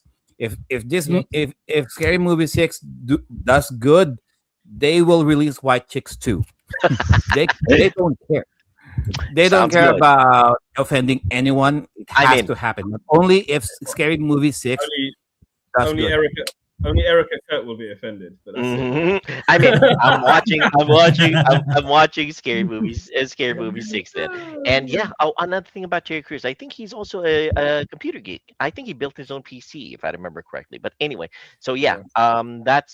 That's my game. SSX Tricky. A sport game that is more arcadey than most. I do have a lot of other sport games that I do play. You know, rally racing. I do fishing video games. I do a lot of other sports video games, but generally, this one is the one to play if you wanted to introduce somebody into the sport genre. It's not the one thing. My philosophy about introducing somebody into a genre is give them something that they are already familiar with, that is related to what you are doing, because of the fact that it will ease them into it. So much like Mario Tennis, if you played Mario Tennis, you'll have a lot of fun and learn the mechanics of tennis once you get into it. Uh, SSX Tricky is good enough that you don't have to have a good background on what a Yeah, sport is, so that you, when you get into it, you will understand and pick play up and it. play. Yes. Pick up Mhm. and play. Yes. I just want to read one of Lord 382's comments. He says, "I think we're missing the Mexican guy. Is he busy?" The Mexican guy, which one? Which one? There's two of them actually. Yeah, that's true. To answer your question, Juan and Jose. Both of them are- Jose, he's in the chat. You can speak to him now, actually, Sir Yes. Lord. He's now under Darth All Gothic right, Fleet. and yeah, that's basically it for me, RV. And thank you, Sir Joe. And so one is, I think, at a softball game. So also Mm. sports related. So That's sports related. At least sports related, right? thank you, Sir Joe. Last but not least, we have Sir Joe and his cap. What's your sports game you're bringing to us tonight? Jutaro. Jotaro. Okay, here we go. All right. Where's the tarp? Okay. Okay. So at first I thought when we agreed on doing the sports episode, finally, I thought maybe something a little bit more closer to home with me. At first I thought maybe doing Inazuma 11 or Captain Tsubasa, because I like anime. Well, just a anime related sports games, right? And unfortunately, although there were games like those, but fan translations, and then I realized, oh, maybe I should just use a represent a console that I haven't really played as much. So I chose the Saturn. Okay. Uh, and then I thought, you know what? This may be too boring for me. How about what is this? Dead or Alive for the Xbox? I haven't touched my Xbox for a while. Dead or Alive? What is this? And I'm like, oh shit! Oh, this is so filthy. What would children play this game? This is very immoral. I'm like, no. This is not a game for me. No, I'm too innocent to play All Dead right. or So Alive. who replaced who replaced Jonas here? This imposter is speaking right here. Dead or Alive, Who beach this person volleyball. is. Too much for me. No. No. Right, so eventually I chose something a little bit more subtle. For the Sega Saturn, it's the Catholic. All right, Deck Oh, I've got that Athlete. game. Yeah. I think I've got that game. Deck Let me just see if I can pull it out. I've got to see if I I've think got it's it. something. Yeah, I think it's something. I think it's called something different in the PAL regions, but on the US, it's called Deck Athlete. I'm just gonna share my screen right there. There you go. All right. So first things first about Deck Athlete. I remember this game, the actual arcade game, back in the mid '90s, in Isitan Recto. Okay, when Isitan was still back in Recto. Okay, so it's one of those games that it looked cool, but I never really played much of it. I played once, but it's one of those arcade games that will really eat up your coins because you don't know what the hell you're doing. There's a tutorial that so for every event there's a tutorial that you can do. However, that tutorial does nothing. It does nothing. I mean, you'll play a lot more. You'll play better a lot more through practice, and you're gonna have to practice quite a lot. Uh, Sir JTM, Sir Joel, if there's any comments down there, feel free to highlight them up. So on the players here, they don't really do much. There's not really much of any advantages whether you play the women or the men here. There are like seven of the characters that you can choose from, different kinds of different kinds of characters in here. So it's the Summer Olympics kind of games, decathlon games. So you got your throwing games, which is your javelin throw, your shot put throw, and then your discus throw, and then you got your jumping games, the the hurdle race, the standing long jump, the pole vaulting, and then you got your what's the other one? The high jump. There you go, the high jump, and then you got your racing games. You got your 100-meter dash, Yep. your 400-meter sprint, and then your Yep. 100, and then your 1500 run or race. So there's total of 10 games that not really mini games, 10 Olympic events that you can try. So let's go through this again because I think you missed something out here. So you got the 100-meter dash, you got the long jump, Yeah. you got the shot put, you got the high got jump, the long 100-meter jump. race. We got the 110-meter Mention that. hurdles, discus throw, pole vault, Mention that. javelin Mention throw. that. Mention that. Yeah, that's it. They're the 10 in the decathlete. There's Yeah. 10. That's all there. That's all the That's menu. why it's called deck athlete. It's decathlon.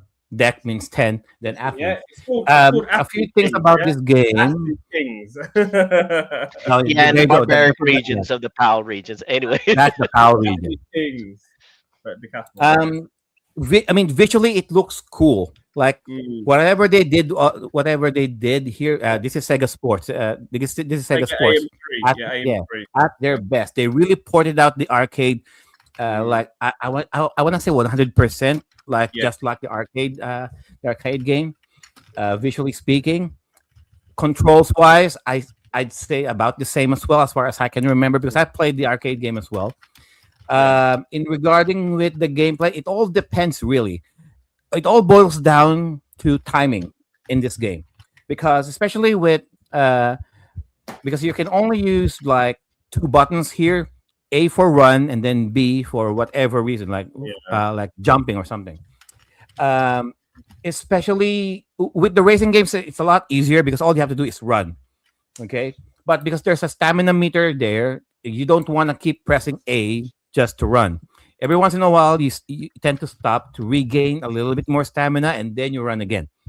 That's the very dynamics of the racing games.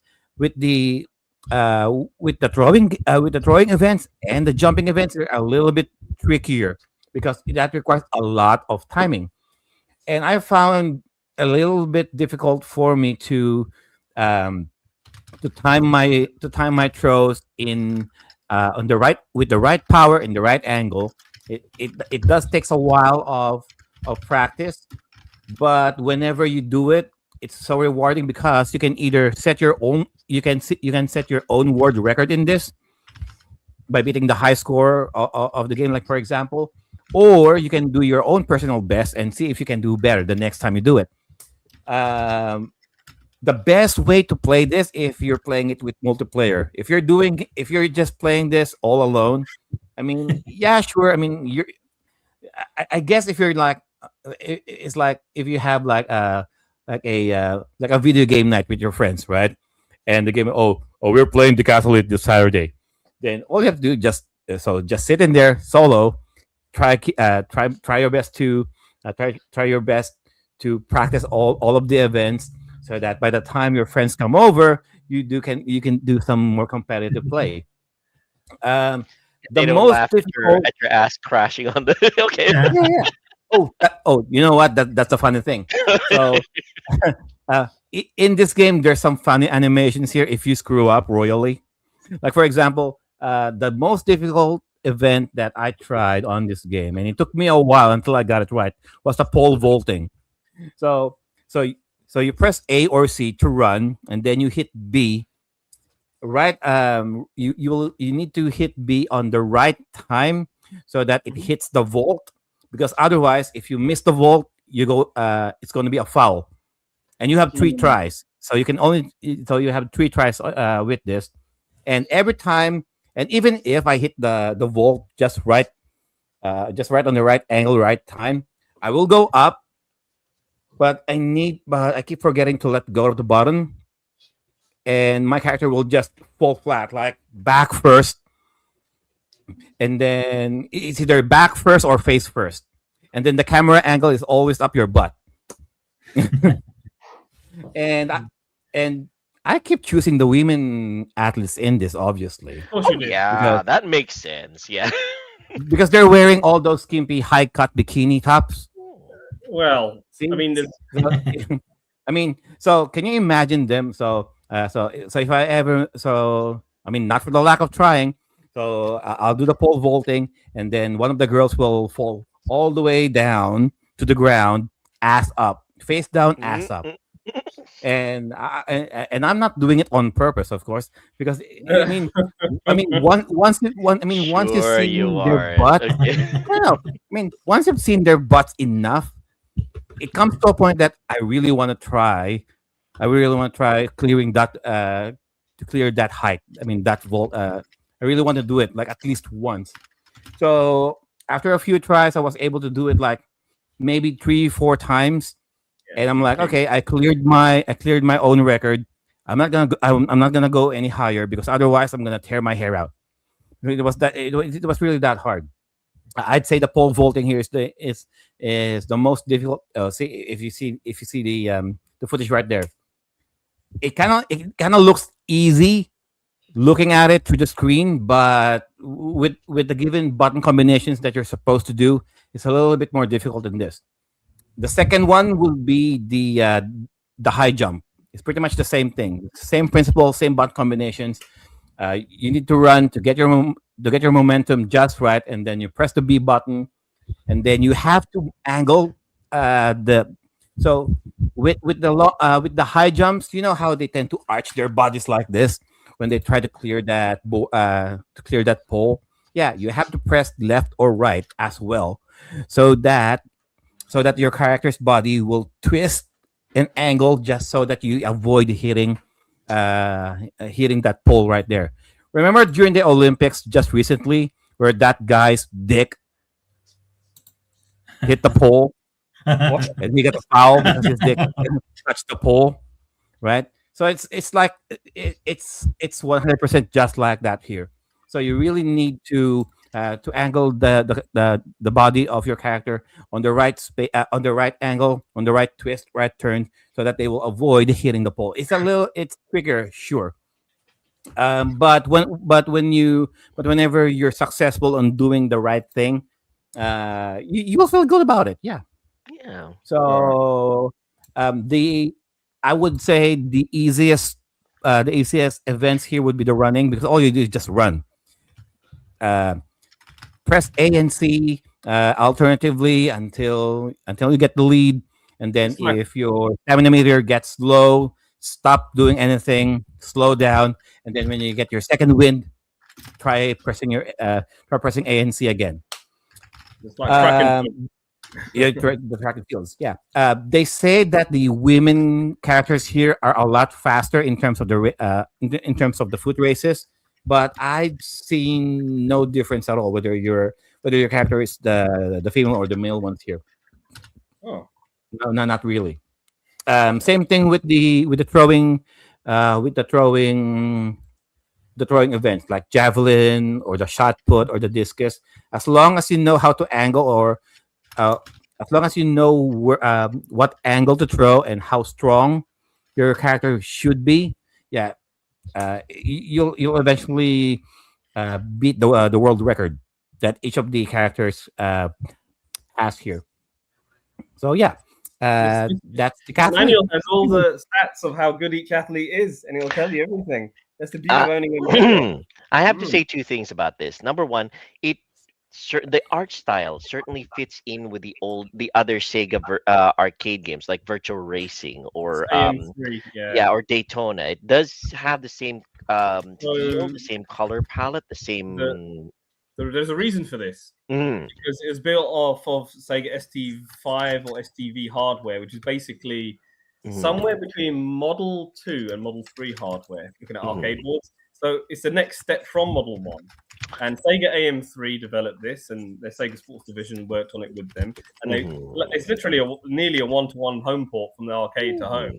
And it was the people who made, just to give you an idea who AM3 are for those of you listening, the people who made Crazy Taxi. The people who made Crazy Taxi, great. So these people went on to make great games beyond this, and this was something that this is their infancy. So yeah, you're gonna get this sort of stuff from Sega.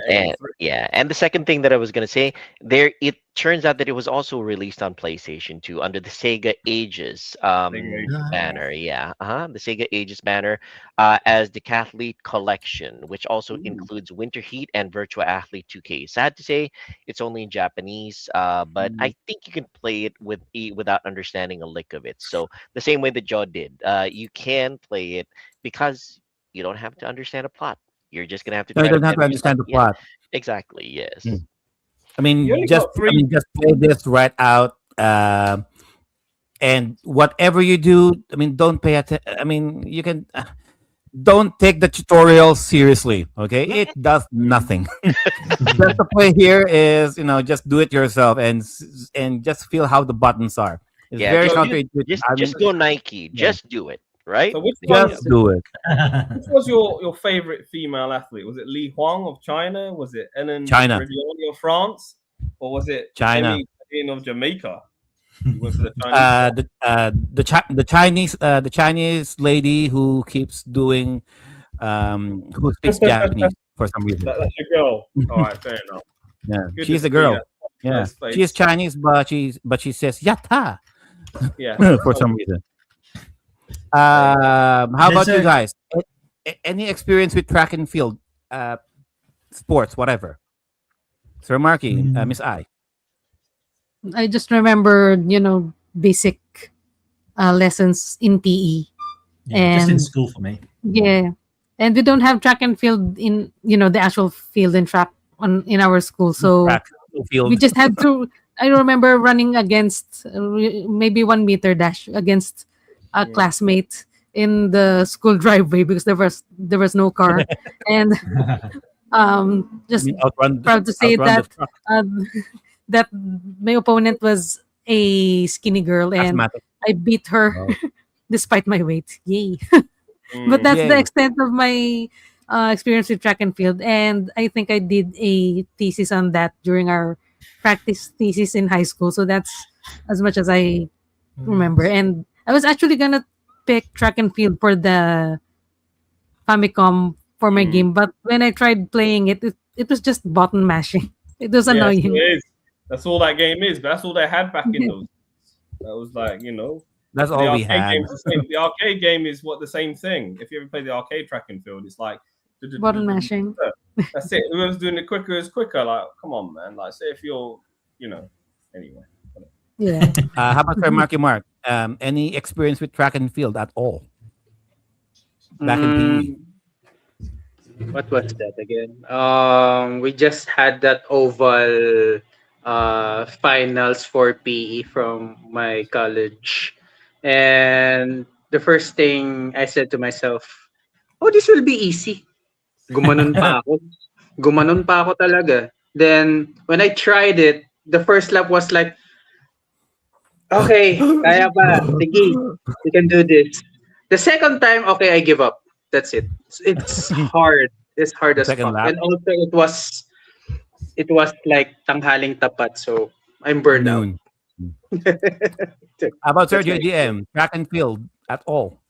You know what? When I was in the UAE back in 1998 up until early 2000s, running on sand. People there are really into racing sports camels? games.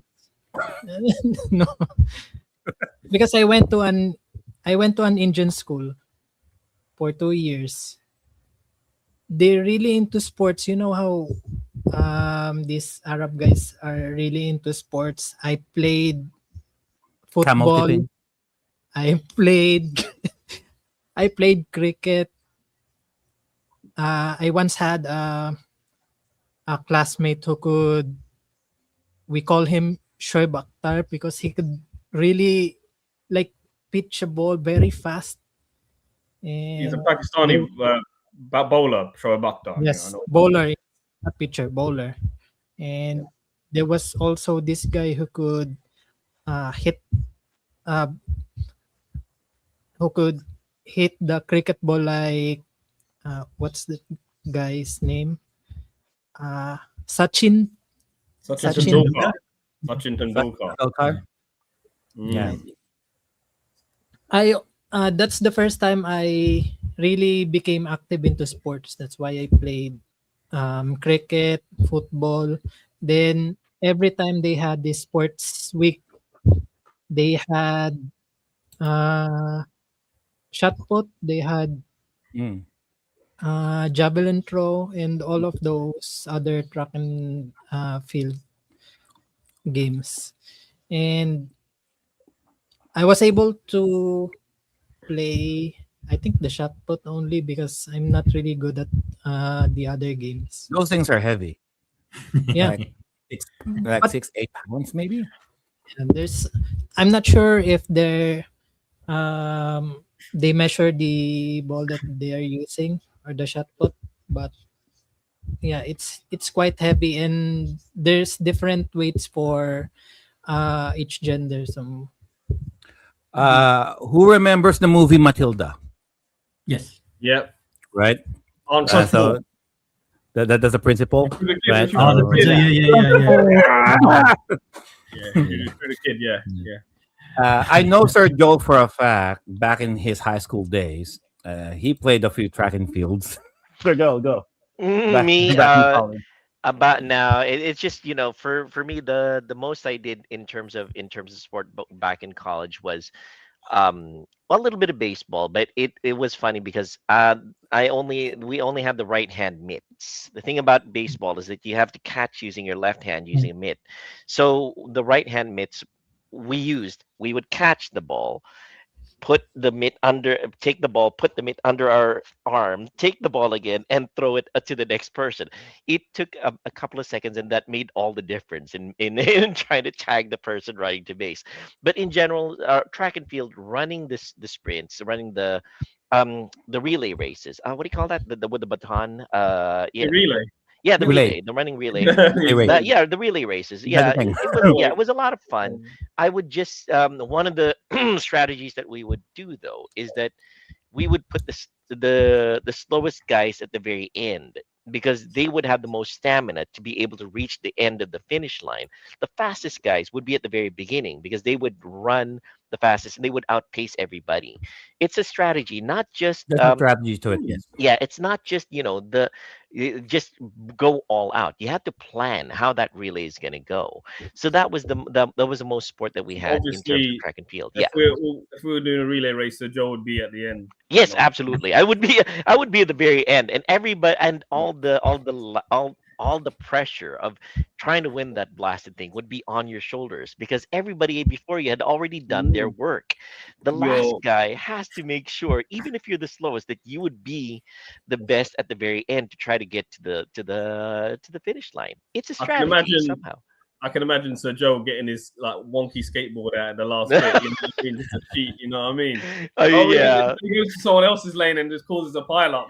It's just that. It's just that. It's sports is not just trying to be the very best at whatever that you're doing at the moment. There is a lot of strategy involved in whatever sport that you're in, whether it's snowboarding, whether it's chess, whether it's track and field, whether it's racing, whether it's fishing.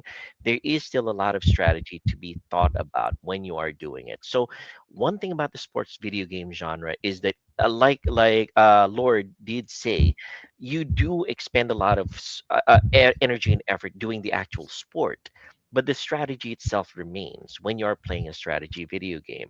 When you're playing a sports video game, the strategy still remains in the game itself. So if you guys have not really delved into the I like sports it when video the game games are genre, like that. Yeah.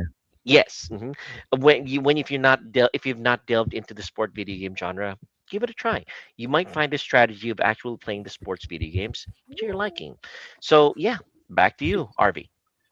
Thank you. Oh, Sir Joel. quick shout out to Sir Jake Sir Vega Jake. Samson there. Also, You're Lord late. wanted to, We're about wanted to to we're about to ask- get finished here. Lord wanted to ask a question.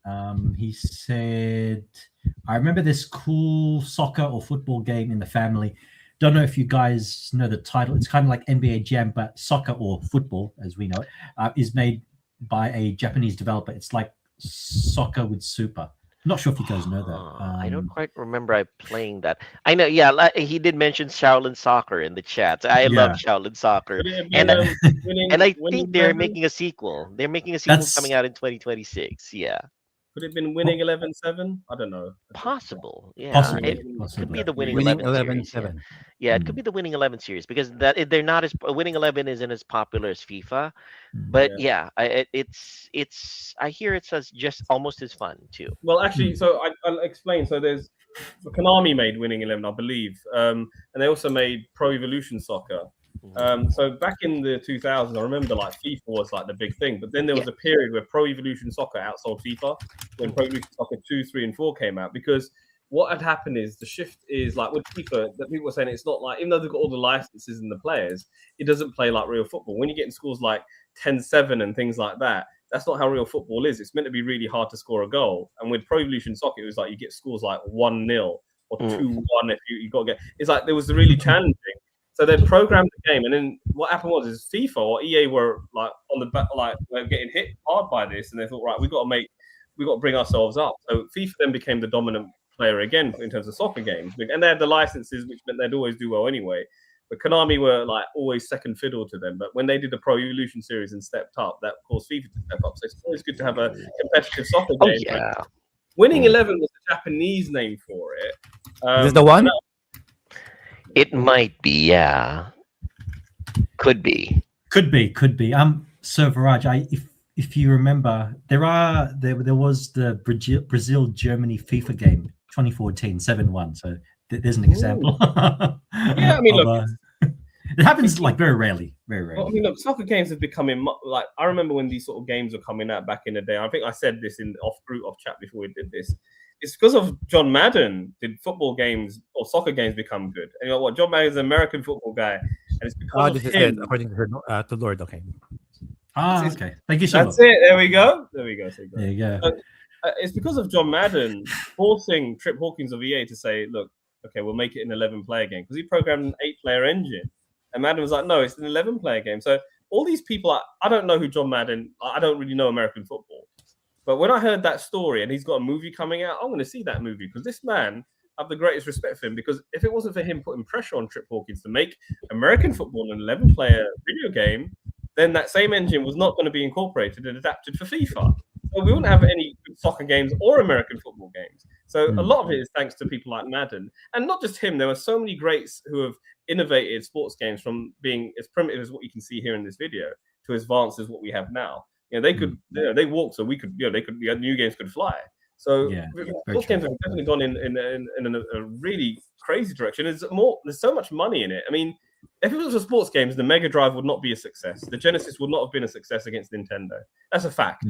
That fact, EA and Sega were hand in glove. And my father, who worked in consumer electronics in the shop back then, he'd see all the EA promotions and Sega working together and the reps coming in. Because look, Sega and EA were hand in glove. And it's actually that era, that fourth generation, that allowed this to happen. And it exploded. Joe is showing Double Dribble. That I played that. Like We haven't showcased a crazy. basketball game. Might as well just go with this one. Double dribble. Yeah. Any experience with double dribble, guys? Surely you have one. Oh yeah. This was in the back of my mind for this game, for this episode. We can do another episode of sports.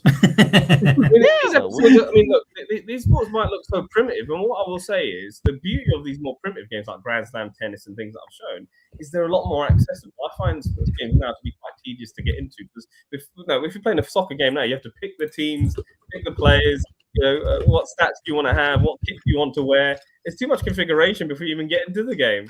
Whereas, and with this, it's like you straight into it, and you've got the simplicity of just playing a game that's quite straightforward and simple. I think when you make games overly complex, it makes it less accessible to you. And I think games are more simulation based when it comes to playing now than arcade based as we have now. And I think for me, it has to be more arcade style sports games, something more fun, something more easy to access. I think with newer games being more simulation heavy, unless you're a fan of those sports, you're not going to be like really interested. Yeah, much like driving games. There is a market for people who loves absolute simulation driving games where a little twitch will throw your car Yeah. off the track.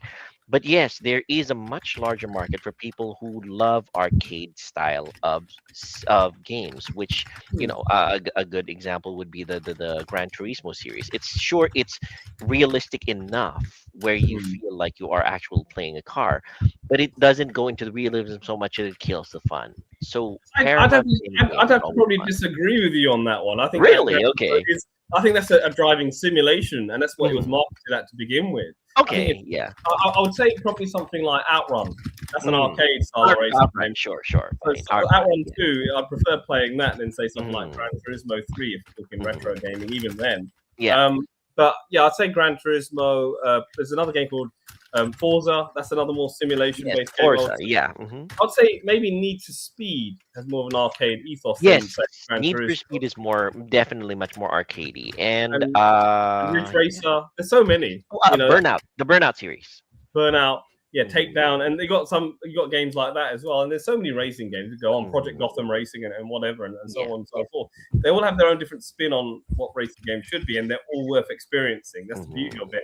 And you've got to find what flavor is right for you. But I would say Gran Turismo is probably more driving simulation heavy rather than. Well, but it's not as a simulation as like the Assetto Corsa series. Those are really like we're talking. There's a hierarchy of simulation games, but even I say Gran Turismo. But anyway, so we're a little off track. RV, bring us home. Yes, let's. On that note, time for shameless plugs. I want to thank all the panelists for presenting their sports games. Starting with Sir Mark, where can they double your dribble? Ooh, sexy. Hi guys, thank you so much for watching for this episode. You can catch me at our Facebook page, One Up Quest, and can hunt me at my Facebook account, Makansoni Verema. I hope you guys enjoyed our episode for today. Till next time. Thank you, Sir Mark. Next up, Sir JDM, where can they find you on socials? Yes, you can find me on 123 Go Retro, Facebook, Twitch, and YouTube. And also, I'll be back uploading old videos through JDM Archives. And don't forget to watch Saturday's Mark Talk next month. It's going to be a post WrestleMania episode. We will see how many predictions did we get right. Thank you, Sir JDM. Miss I, where can they get in touch with you? You can find me. Where can we dodge? Where can you dodge? Where can they dodge your ball? They can dodge on Twitch, YouTube, and Facebook. Thank you, Sir Miss I. And Sir Joel, where can they touch you down? Hey, hello. Thanks very much, everybody who was here. Before I do my shameless plugs, I want to acknowledge Jake Vega Samson's comments here. Sports games ko yung penguin at tumatalon. He's talking about the Antarctic adventure, if I remember correctly, with on the Famicom. That was a lot of fun, though. Maganda yan. I enjoyed that game as well. Hideo Kojima's first game. Oh, I was gonna say Ice Climbers, but that's something. No. Antarctic Adventure. That was a lot of fun, Jake. Really, really good choice on that one. So yes, you can always find me here on Timeless Gamer Show. You can check me out and in the on Kick, on Twitch.tv, on Rumble. #FUFB. I'll never stream on Facebook ever again. And and on the brand new streaming platform, streamer.live, streamr.live. If you want to set up a brand new account there, very light, very easy, very quick. You can stream right off the bat.